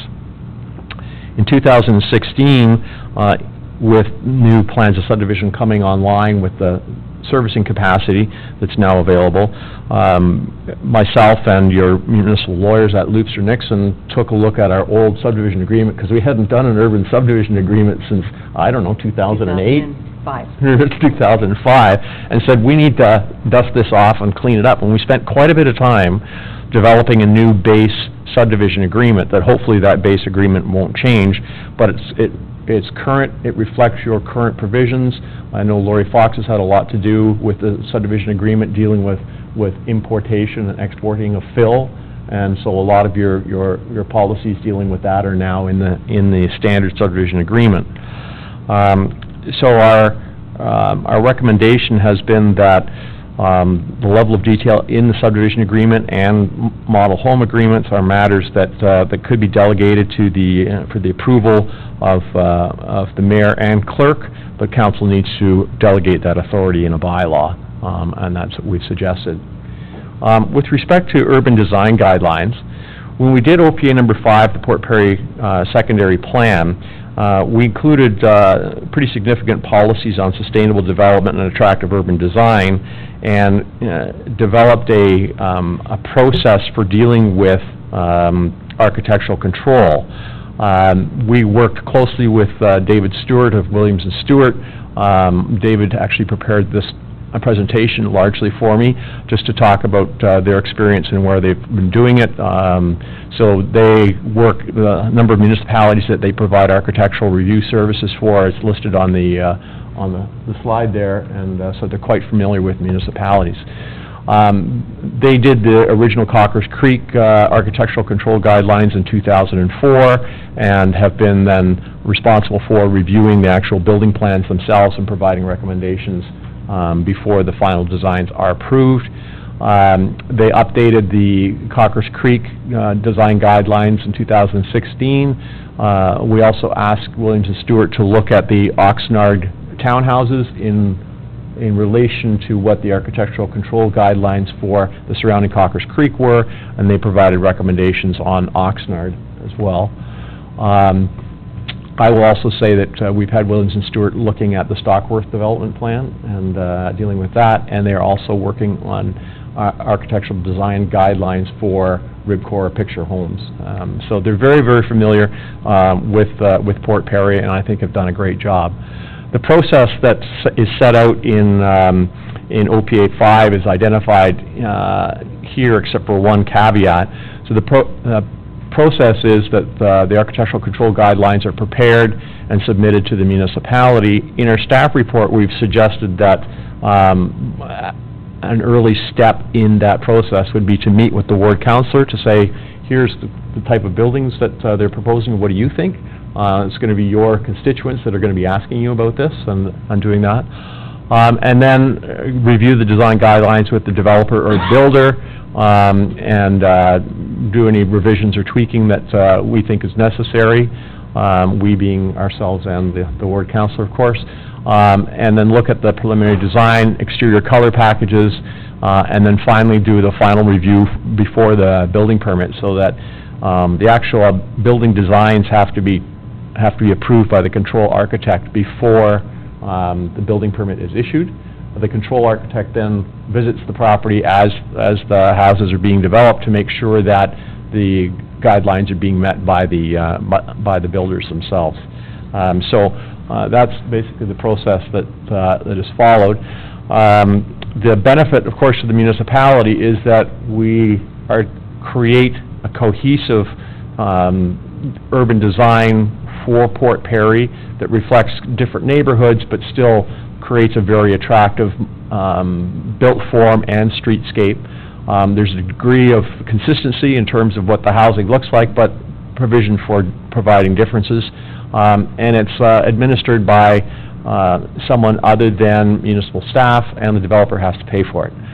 So it's no cost to any of the other ratepayers in the municipality. For builders, it provides a benefit because they're getting their building designs checked before they're going to get building permits, so they're not going to end up waiting a long time trying to get a building permit if the staff don't like the design of the house. It really creates a great community. I think where we've applied it before shows that it's a better process. And as I indicated, if the developers and builders comply with the guidelines, they get a quick turnaround on their building permit. So it works out quite well. So just a quick overview on how they work. The idea is that they create a consistent, relevant architectural design for development areas. It's a question of the pedestrian-scaled streets, what the streets look like, the treatment of houses, including color to a certain extent. We've been trying since the last round of subdivisions to make sure that streets are not a view of people's garages, and we've implemented provisions in the zoning bylaw to do that. The other part of the urban design process is to recognize the importance of prominent locations for houses in certain plans of subdivision. So when you're going into a subdivision, the corner lots, the lots at the end of the streets, the lots that are visible from other streets in the area are prominent locations, and they require special treatment. I'm thinking in the Picture Homes or Ribcor development, we have lots that are going to back onto Union Street. Well, they're not going to look like the back of standard houses through this process, because we'll make sure that there's a very attractive rear facade on those houses. So that's kind of the idea of how that process works. So the list of criteria is provided by David here: architectural style, elevation, garage, entrances, materials, roof form, windows, architectural detailing, and where we put those pesky utility meters and power transformers and things like that, so that they don't stick out. I'm sure we've all seen subdivisions where the front facade of the building is one door, one window, a big garage, and a big power meter on the front. That won't happen in Port Perry. And some examples of what things used to be and what they are now. When you look at the dominant garage, I think that might be a photograph of Barrie on the one side, and then a photograph of Port Perry. So we end up in more attractive, safer, just much better looking urban design. I talked about priority lots and the treatment that we need, where we have the side. Sometimes we have the side of a house that faces onto a park, and so that needs a special treatment rather than just aluminum siding. Sometimes we back onto prominent places in the rear, so we can see the rear, and the idea of having gateways. That's good. So these are where we've been working on architectural control so far. Phase 1 and Phase 2 of Cockers Creek is done. David Stewart did an addendum for Phase 3 and 4, reviewed the Oxnard townhouse development, which I will say made a significant difference in the way that those townhouses are going to look, and currently working and reviewing the design guidelines for Ribcor and Picture Homes.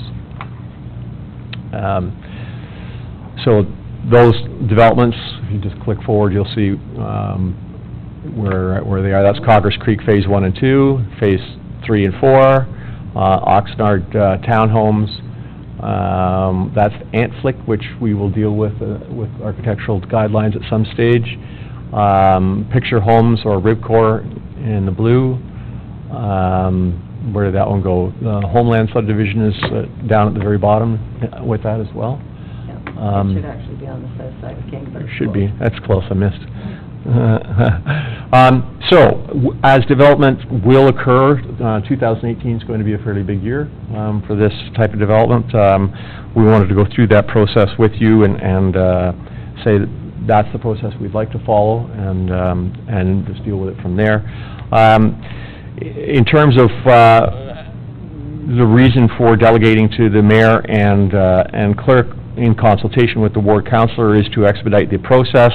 The time involved in preparing staff reports and taking your time at council meetings when we're talking about things that you've already developed the conditions for in the first place could be reduced and reduce your administrative time and cost. The developer pays for the cost of doing the whole architectural control process. And indicated in communication, as I said before, staff would arrange a meeting with the ward councillor to review and comment on the guidelines, and then once the guidelines are approved, we'd make them available on the website, so if people want to see what sort of houses are proposed to be built in Port Perry, they would be there.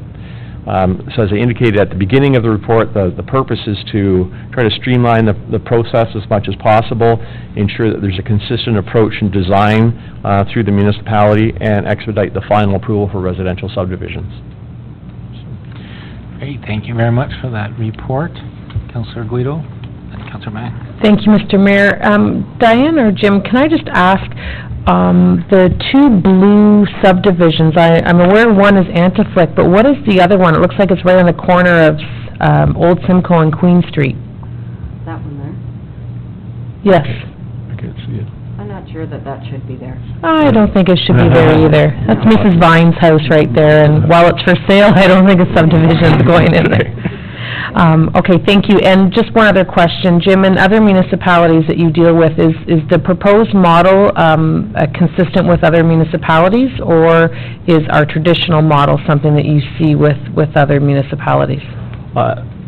I would say most municipalities have delegated the authority of these things to the mayor and clerk in consultation with staff. I talked to Mr. Stewart about whether or not they typically involve the ward councillor. I don't think they do, but I think because this is a smaller community, I think that it's a good idea. Thank you. Councillor Back. Thank you. Through the mayor, and yes, I agree, I think the ward councillor should be consulted. With regards to that, tonight, this is the first time I've seen the proposed model homes for the Brant, the Cockers Creek subdivision, and I'm the Ward 5 councillor. So, surprise, I didn't get it consulted. When's that planning to happen, after tonight? I'll be honest with you, I'll tell you that I just asked for and received those tonight. So they're work in progress, as it indicated on the drawings, and so once we do have the report, we will meet with you. So if this goes forth tonight, any other agreements, if it's being delegated to the clerk and mayor, I would hope that those images or those home drawings are not consulted just before signing. I would hope that that the ward councillor does have a chance. And when do the residents really get a chance? Because I know you have public meetings, and those drawings they bring up they don't look anything like what I've seen tonight. Through you, Mr. Mayor, the residents aren't really involved in the process of architectural control. It's really a matter that the municipality deals with. It's by the time that the development has reached this stage, it's really the developer and the builder and the municipality who are determining what the buildings will look like. So with regards to Oxnard, you just stated that there's been some improvements, because I know what I saw at the public meeting, doesn't blend with what's currently in the ravines of Cockers Creek, and it doesn't blend in with what you've shown tonight. So, I'm eager to see those, and so I guess your ward counselor, with regards to speaking for their residents, what happens if a ward counselor says those don't fit? Those are ugly, those don't fit. I'm not saying that Oxnards are ugly, but I'm just saying if it doesn't fit with what's existing or around the community, do you take any of that into consideration, or is it just thanks for coming to the meeting and we're signing because we took your delegation and power away? Through you, Mr. Mayor, my objective would be that the ward counselor would meet with the control architect and not me, because I'm no expert in architectural control, but the ward counselor would meet with someone who is actually an expert in that and have a discussion before that control architect went back to the developer, so that you would get, I was going to see if Diane could get the slide out, but the process, where we had suggested that the process, keep going, no, further up, but the process involved the ward counselor before comments are given back to the builder or developer. And then would you meet with the ward counselor again prior to this being signed off? We could easily do that, sure. So the process here would say, they submit, then we consult with the ward counselor. Okay. I would anticipate that if there were some serious problems with it and more than one meeting would be required, that would just be a logical thing to do. Okay, because you know who will hear it if it gets built and it looks like an old cow is the ward counselor, so I don't want to be one that's delegating authority to someone and then it's an eyesore for the ages. That's why I've suggested that we involve the ward counselor. And also, just to bring highlight to that, the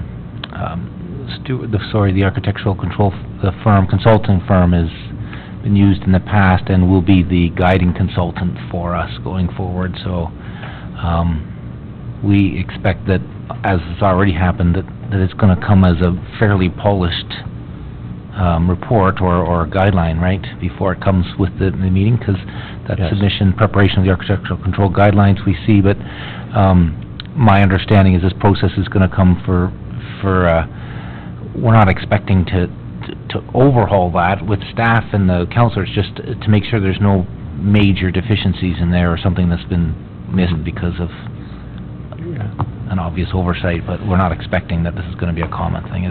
Yeah, exactly, and I can say I've already had a kick at the Picture Homes architectural control guidelines, because their official plan policies don't have anything about involving council in this process at all, and there was a design I didn't like, and sent it back. It was a horrible looking bungalow, and so, but this would enable the ward counselor to say, yeah, I don't like that either. Okay, any other questions from council? Seeing none, okay, so Councillor Watton has moved that the presentation be received. All those in favor? Carried, thank you. Thank you very much, Mr. Diamond, Ms. Knutson. We'll now move on to the patiently waiting delegations. First up is Cartwright Sports Recreation, Inc., Crystal King and the chair, and Nancy Stinson, the treasurer. You're still awake back there? I know that if you're not meaning that this is not interesting stuff, but as part of a resident, you may not have come for this. So they're going to vacate the seats shortly, and then maybe. You have one up here too. One of those.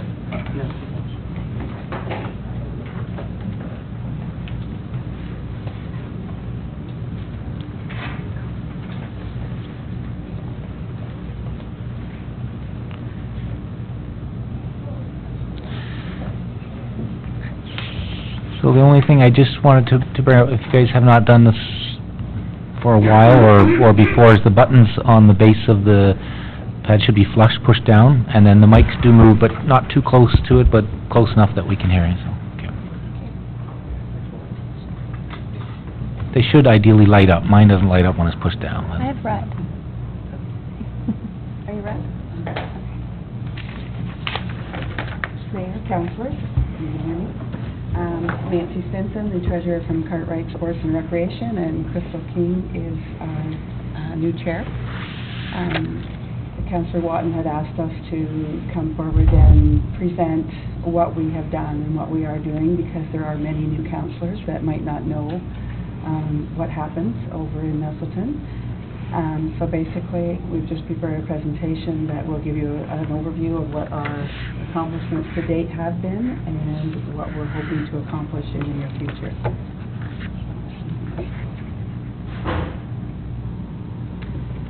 So our park came to be in 1999 when the township purchased the land parcel adjacent to the Nettleton Hall.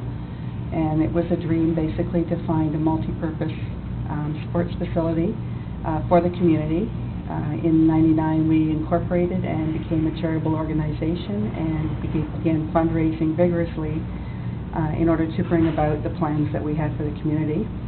And in 2002 we were able to finish our premium baseball diamond to the west of our main park. And we also installed a children's playground by the Nettleton Hall.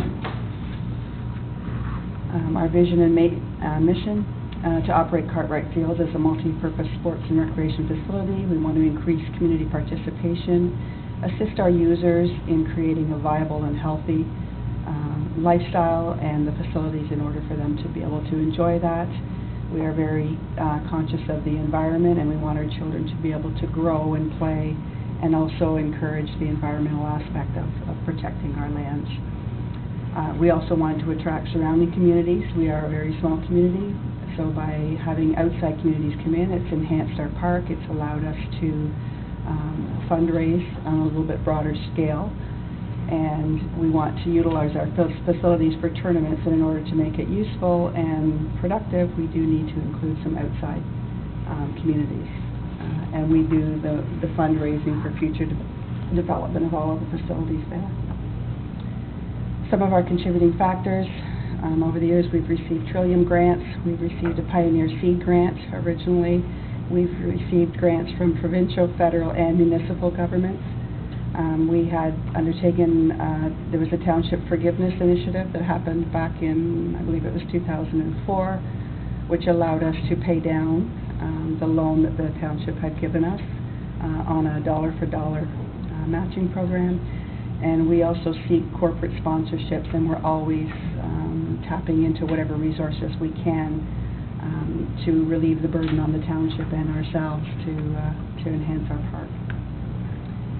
Our current board, Crystal King is our current chair, myself for the treasurer, Melanie Wright is our secretary, Wilma Watton, our councillor, is our past chair. We have Dwayne Frew, Dave Shaw, Colin Kemp, Carl Van Zeelen, Katrina Watton, all communities, all members of our community that are participating and serving on our board. Our users groups, our fields are basically busy 6 days a week. We have a soccer program, kids from age 4 to 18. We have as many as 18 teams, 240 kids. There's always been a continued interest in expanding our soccer fields. There's ladies that want to form a league. There's always men's interest, but we don't have the lighting on the facilities in order to allow them to play in the evenings, and we would be limited to probably Saturdays or Sunday. So we're always looking for ways to attract funding or interest in order to enhance that. Baseball is a big part of our fields.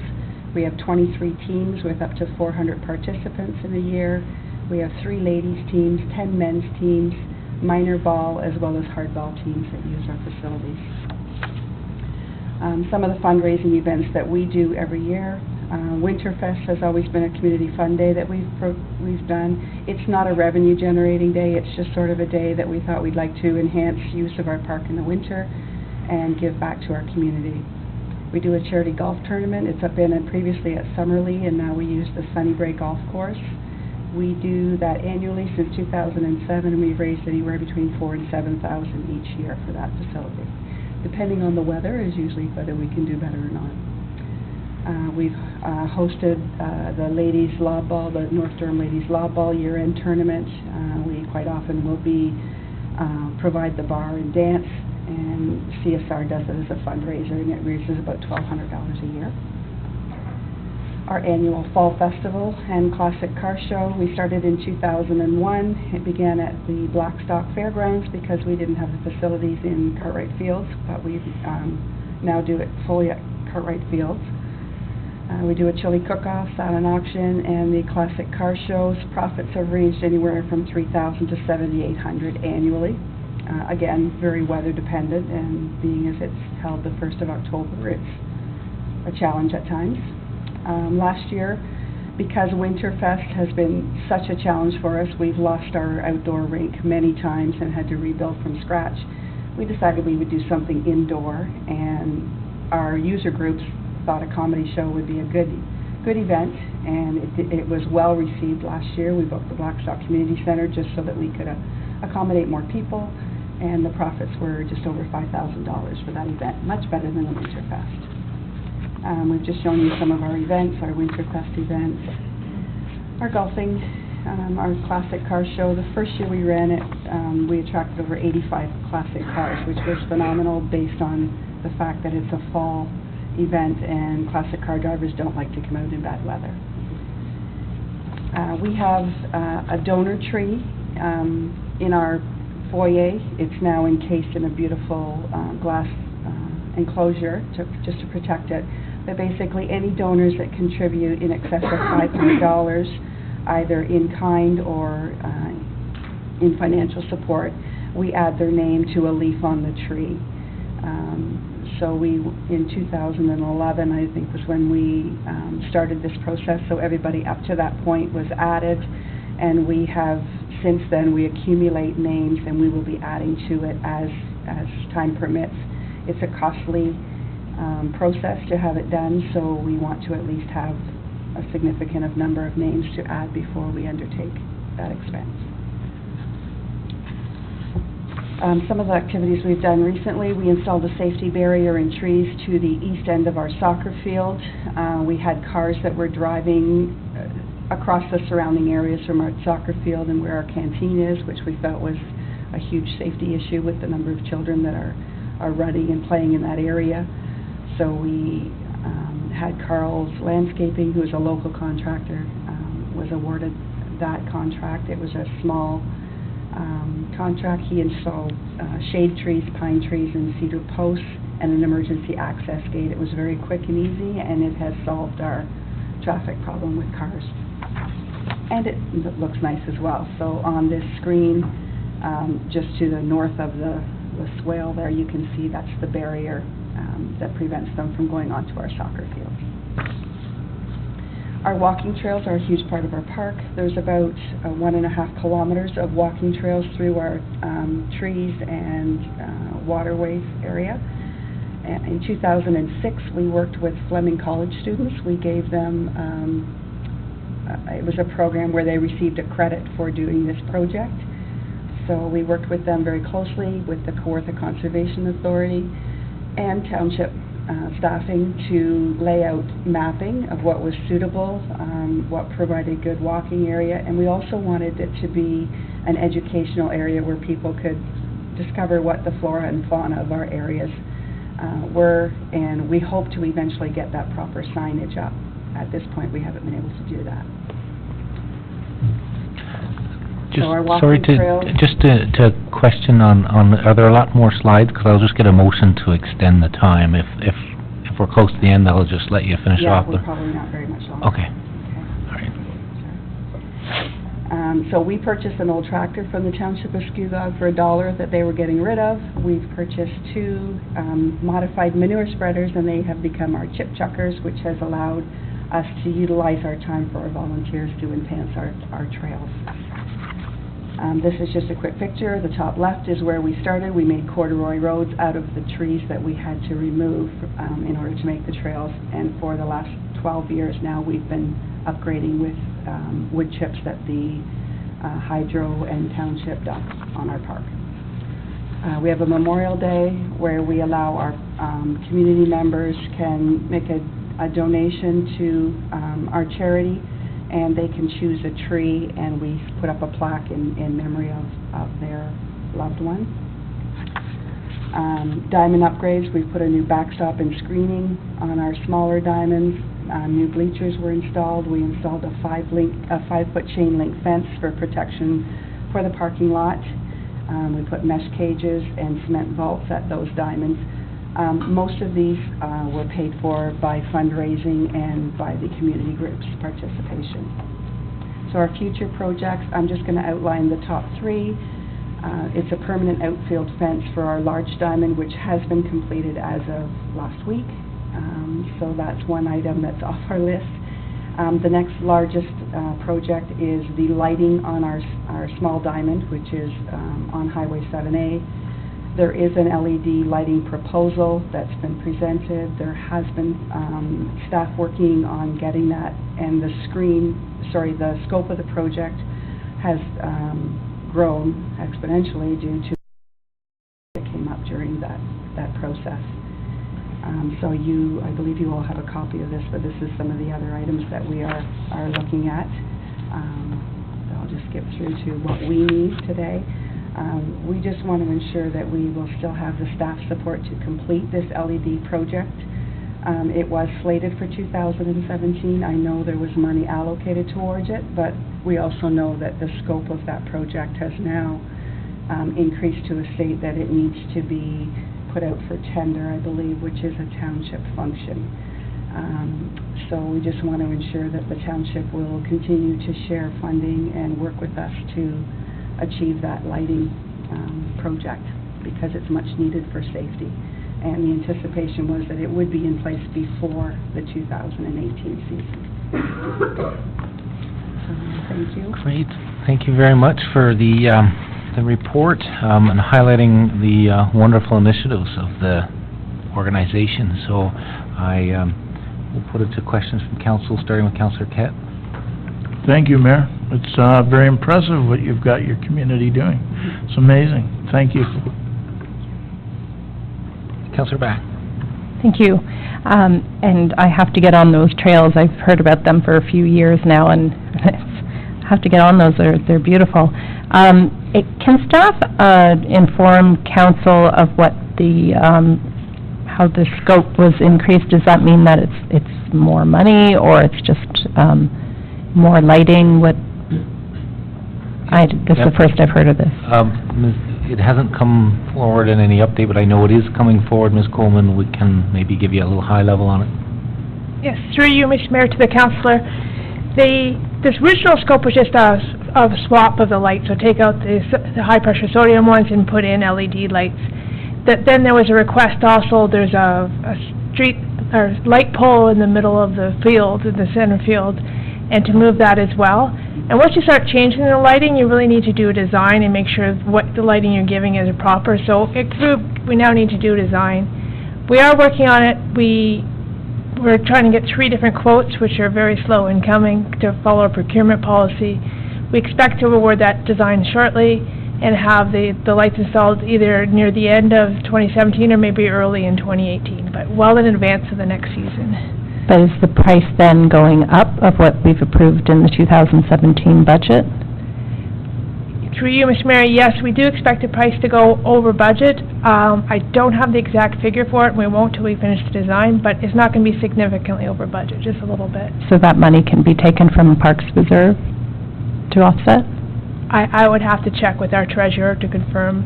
I don't remember what the funding source is. Okay, so I'm just wondering, because this presentation, if we're supposed to vote on something tonight, I don't, you wanted support from council? Yep. It's just a receive this delegation. There's no action, that just bringing highlight and expressing the wishes to continue to support it, and I don't know when it's after the quotes are received, it'll come back, and I'm sure it'll be part of it.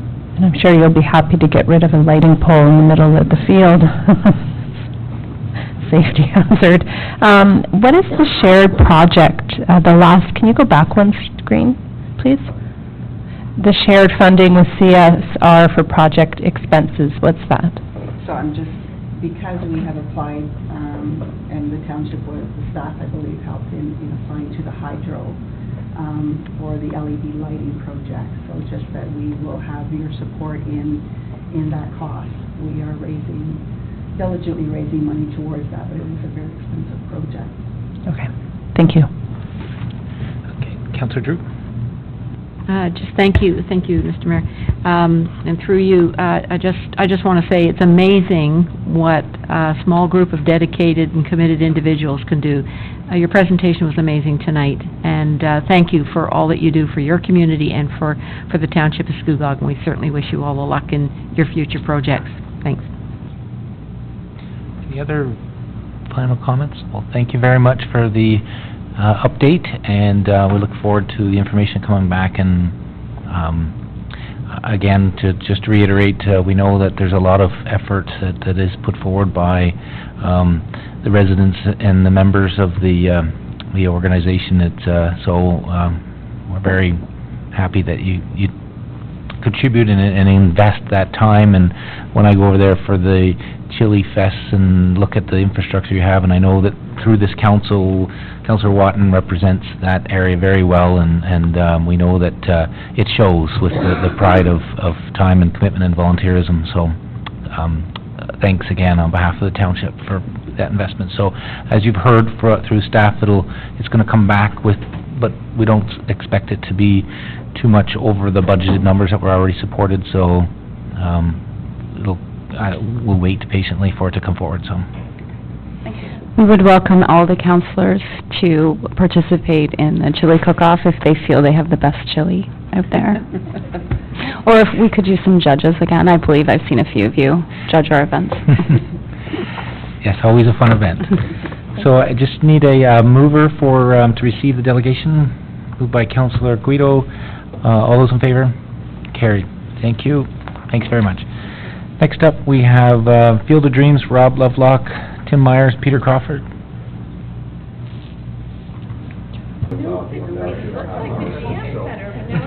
wasn't sure, and I'm like, that's not good for Brandon.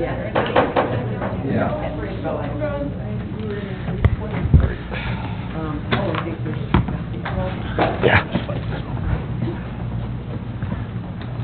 All right, welcome, gentlemen.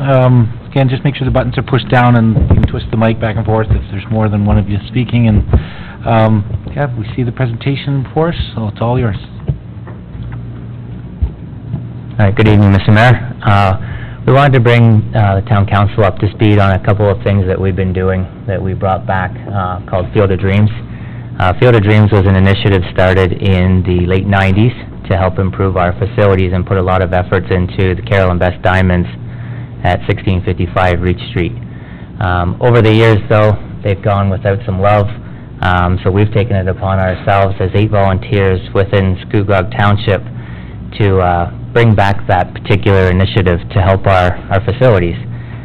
So today we're here, myself, Tim Myers, Director on Field of Dreams, Director on Port Perry Minor Softball, and Secretary on Scugog Men's Slow Pitch League. Peter Crawford, our Treasurer on Scugog Men's Slow Pitch and Director on Field of Dreams, and Rob Lovelock, President of Scugog Men's Slow Pitch and Director on Field of Dreams. So we've got baseball covered fairly well here within Scugog, representing over 81 teams that play on our fields and over 1,000 ball players.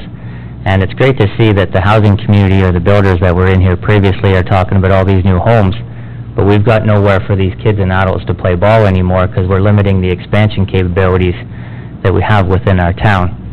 So our vision as Field of Dreams is to enable expansion and enhance the experience of playing ball within Port Perry whilst our community continues to grow. So what have we done to date?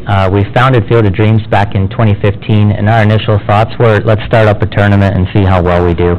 And with a few $1,000s here and there, we can make some upgrades. So we've been going for 2 years now. We've considered it to be very successful. In 2016, we were able to raise $5,000, and in this year's tournament, which happens on the second weekend of June, we surpassed $20,000 just in a 2-day event.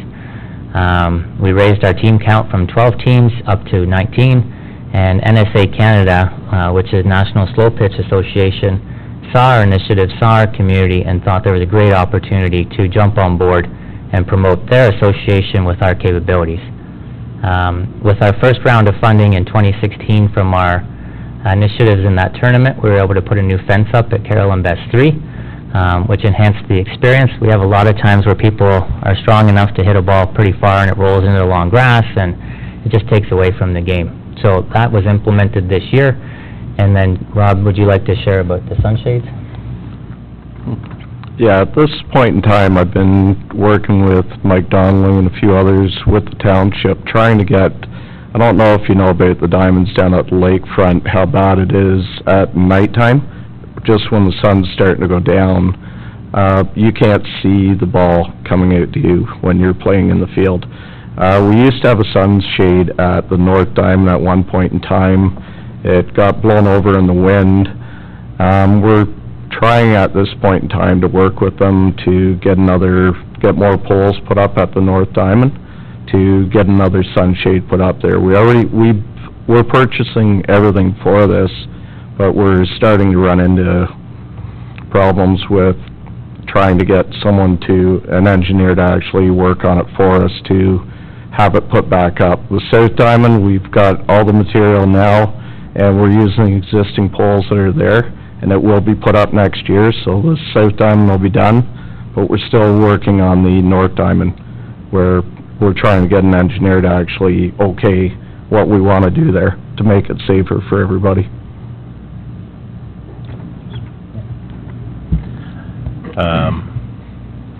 Yeah, it's been an ongoing issue, and we hope to get that resolved ASAP. I just wanted to, I was the sponsorship chair this summer, and we've had great support from local businesses. Just wanted to make that point. Campkins and Quick Signs stepped in with some, what do you need? It's nice to go to local businesses and get that response. So that's just a list of a few people that donated.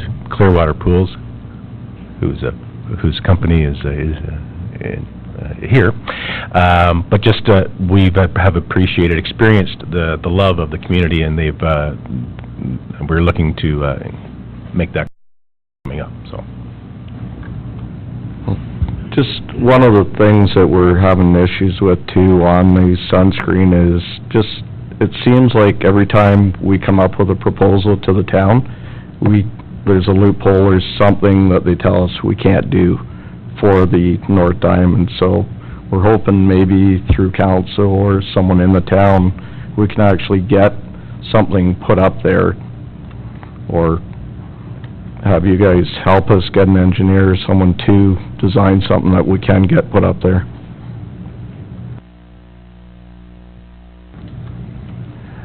Yeah, so this is our fencing that we put up this year. Some of the funds that we actually use for this are from a previous Field of Dreams tournament that we ran, that were run back in the 90s, and we still had money left from it, which has been in an account for many years until we actually brought it back. So, like we said, in our first year we raised $5,000. From our men's league, we actually donated enough money from our league, along with the extra money we had left over, to put up the fencing, which was done by a local company who actually looks after the diamonds now. It's Hillside Fencing. Sorry, I'm losing my voice here, so. So what all are we doing? If you guys want to have a good time tonight, go check out YouTube. We have a great video on there called Port Perry Kraft Heinz Nomination. This is an initiative that Field of Dreams put together to highlight some of the deficiencies with our diamonds, to try and win $250,000 from Kraft Heinz. It's kind of like the Kraft Hockeyville initiative that's put out there. Unfortunately, we think we came 5th. No one ever announced that, but there were a top 4. Port Perry didn't make it, and we ended up losing it to Godridge. And I think there was a little bit of sympathy there because of the tornado that ripped through there and hurt that community. So we will continue to go after Kraft Heinz and win that money. We're working with Craig Belfry and some people he set us up with for Trillium grants. We're growing the Field of Dreams board. Of all the leagues we mentioned there, we did not mention the Port Perry Angels, our females rep team. It's been a little bit harder to crack that nut, but through some progress of diamond enhancements, they've seen the progress. Now they're going to be putting a member on our board so that they can have a voice moving forward. We're continuing with FOD 2018 planning, which again will be another tournament next June. And our vision is to make this the size of the Dragon Boat Racing and all the other community events that happen here, to bring people into our community, spend some money, increase the revenue of our local businesses, and then have some fun while doing it. And then we're always continually looking for additional funding sources. So we thought that we would list 3 of our top priorities that we see as critical to expanding or enhancing our softball community here in Port Perry. Carolyn Best 3 doesn't have lights, and we have maxed out all diamonds times, and we've even started to use Seagrave number 2, which isn't the most desirable diamond for men's league ball, but we're using it because that's what we've got. With lighting on Carolyn Best 3, we have the ability to provide 10 more game times per week. We've estimated that at around $180,000, and that's our next objective, is to get that one done through whatever funding sources that we can come up with. The next one is we're looking for a pavilion with proper washroom facilities at Carolyn Best 3. Right now, it's 2 porta potties. There's no accessibility to the diamonds. If grandparents wanted to come and watch and they had to be in a wheelchair, we can't get them down there. And if it rains, then we can't get them out of the rain. But nice washroom facilities would be down there, similar to what we have at our soccer fields. And then lastly, our parking lot is a pile of dirt, essentially down a dirt road. And you need to have, if you look at that Kraft Heinz video nomination, you'll see how our trucks have parked to find a parking spot, and then the kids flying out getting some early sliding practice before the game. So that's another initiative that we're looking at to enhance our experience. And as our community grows, we think our facilities need to grow as well. So how can you help? So we're looking for funding within the 2018 budget to help support 1 or 2 of our initiatives while we push forward on our own efforts, and then clearing a path for progress with Parks and Rec. When we have the money sitting in our bank accounts, we're ready to spend it. We know how to implement it, but there's been a little bit of slowing down of progress when we want to actually execute. And then lastly, we had close to 90 different players come out to support our video to help our community, as well as their parents, so we took a group shot. So they want to thank you for the support the town has given us to date, whether it be donating the diamonds for the tournament that we hold and helping us with the funds for the community center and everything else we're doing. So we're thankful for the support we have, and we look forward to the support that's yet to come. And one last thing, along with the lighting for the $180,000, at this point in time, I started out with Craig Belfry. I met with him, working with him on starting the Trillium grant for the town, and now I'm meeting with Mike Donnelly and Kevin Arsenal this week, and we're actually going into the process of trying to do a Trillium for the town, for the lighting. So if we can't get that, we're hoping maybe. Great. So thank you very much for the presentation, and again, I echo what we said to the other delegation about the level of volunteerism from residents and participants and taking the initiative to raise the funds, because as you know, budgets are tight around here. There's so many roads, and there's always the same thing. There's budget constraints, and we would love to have the funds to be able to build some of these fields that you see in larger municipalities with greater population, and but the amount of work that you're able to accomplish with fundraising is duly noted, and your asks. So I have a few questions, but I will turn over to rest of council first, and then I'll circle back. So questions over here, Councillor Drew, and then Councillor Watt. Thank you, Mr. Mayor. Thank you for your presentation. And I certainly echo what the mayor has said about we really appreciate your dedication and your commitment to this community and all the work you've done with fundraising. You know, this is how we get things done. But I want to say that we share your pain with the red tape. It's not that we want to be obstructive or anything like that. We just there is so much red tape with liability, and you know, these put real roadblocks in our way, in your way, and it's very frustrating for all of us. So please try to understand, we're not trying to put roadblocks in your way. We have to do things properly, or else we're going to be in a big mess, a liability mess. So be patient with us. And our staff, we want what's best for the community as well. So we'll continue to work together. Through the mayor to the councillor, one thing that we would like to see in that regard is that we're pitching proposals that we think would work. If Parks and Rec knows what's gonna work, pitch that back to us, and then we can agree on it. Sure. Totally agree. Thank you. Councillor Watton? Thank you, Mr. Mayor, and congratulations to all of you. I truly know how much work it is and how much effort goes into building and maintaining and getting our projects done. I just wanted to really congratulate you on your Field of Dreams initiative and the growth of it in just 1 year. That's amazing, and you should be really proud of yourselves. And at that rate, it won't take too long if you can talk the rest of us into a little bit of budget money that you'll get your light jet. Councillor Back? Thank you. My pen just blew up. So, I have a few questions. One is to our Parks Director. Are you aware of any of these loopholes with regards to the delays in the installation of the sunscreen? Is that what's called, shade screen? It's a sunscreen. Sunshade, sunscreen. Okay. It's basically, it's just black material that, basically, it's just black material that, the wind will go through it.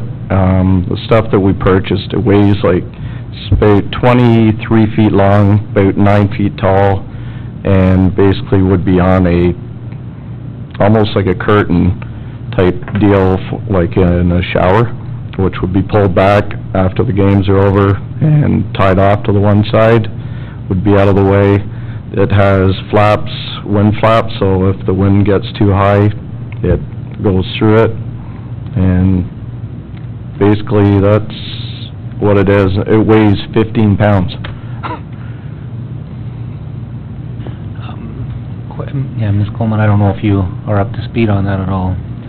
Through you, Mr. Mayor, to the councillor, I am not aware of the specifics, but I made a note as he was speaking to ask Mike Donnelly what the issues are. Is it, I don't know, may I suggest that there could be a possible meeting with yourself and senior parks staff and the board, Field of Dreams boards, just so you have all the active players all at one table. There's no delays, there's no, I have to go speak to so-and-so. You know, you can get more done when you're face-to-face with people than email trails and phone calls. Like, I think you'd agree it's not really a hard thing that they're asking for. We just need to connect the dots. So is there any way that we could do that? Would you be willing to meet with staff as well? Oh, yeah. Okay. Secondly, is the parking lot at the Carolyn Best, is it municipal, has it been conveyed to municipal property, or is it still regional? There was some discussion, I don't know if you have the update or not. Okay, Ms. Coleman. Through you, Mr. Mayor, to the councillor, the region does want to transfer it to us. I have the paperwork on my desk to do that. We asked them before they transferred if they could make it up to an acceptable quality first, and their answer was no. So we haven't yet done the paperwork to transfer it. Okay, but it's more encouraging though if it is township property than if it's, I was going to say federal, regional. We have right? control over what happens to it that way. Right, so it's easier, you're talking to the right people. Okay, that's good. And with regards to increasing growth with our 850 units, and obviously there's going to be a lot of children and teens and adults that want to be active and in the leagues. When you get DC charges that go into parks and Parks Reserve and cash in lieu for parks, with growth, can that be used for existing facilities to upgrade those? You know, not just for new parks, can it be used for existing because you're going to expand and improve for the new and existing residents? Through you, Mr. Mayor, to the councillor, yes, DC charges can be used for the growth component of existing parks to improve them for the growth. And I say that two reasons. I know driving and actually close to where Mr. Lovelock works, there is a park in Whitby, and that one is well utilized, and then you drive by many parks in subdivisions, and there's not a child or person in sight. And so sometimes you have to sort of strategically look and say, where are the people using these parks, instead of just popping parks up just for the sake of a park should be here. Sometimes we should use our funds to where people are actually using existing parks and put money into those to help, because we don't have money. So it's, do you know what I mean?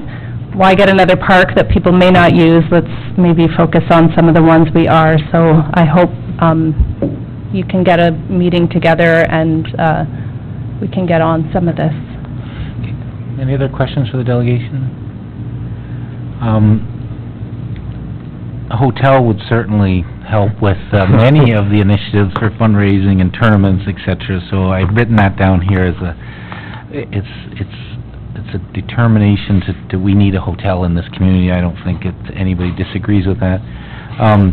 But SOP, the special occasion permit, which was allowed for alcohol sales there, that I understand assisted with the extra fundraising for that. So I know that came through this council, and we agreed with that recommendation. And then just to sum it up, I think that some of the initiatives and consultations with staff and getting back, like as was already mentioned, we want to make it easy if you guys are doing the fundraising and you've got the initiative and all the energy is being put in there. By no means do we want to put any intentional roadblocks or have that, so we want to be partners with it, especially since you guys are providing the funding. That is the big shortfall that we have, and we'll certainly look within the funding opportunities we have, whether we can use like DCs or not. Can't use all of development charge for it, might be a small percentage, but we will definitely have that looked into, and we'll see what availability you have, and the reports will come back through staff for us to continue the conversation. So thank you for spending the time and almost an entire evening here to be able to present this. It's very important to have your voice heard and represent all those user groups. So on behalf of the township, thank you very much. Thank you. So moved by Councillor Watton that the delegation be received. All those in favor? Carried. Thank you. Thank you.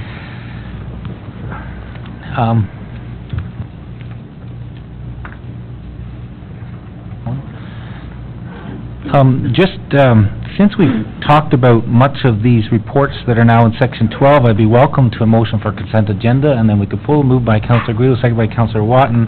Any of those reports that anybody would like pulled? All right, seeing none, consent agenda is being put forward. All those in favor? Carried. All right, correspondence, closed session, adjournment. Motion to adjourn, moved by Councillor Guido, second by Councillor Watton. Thank you, son. Thank you very much for all those who patiently waited.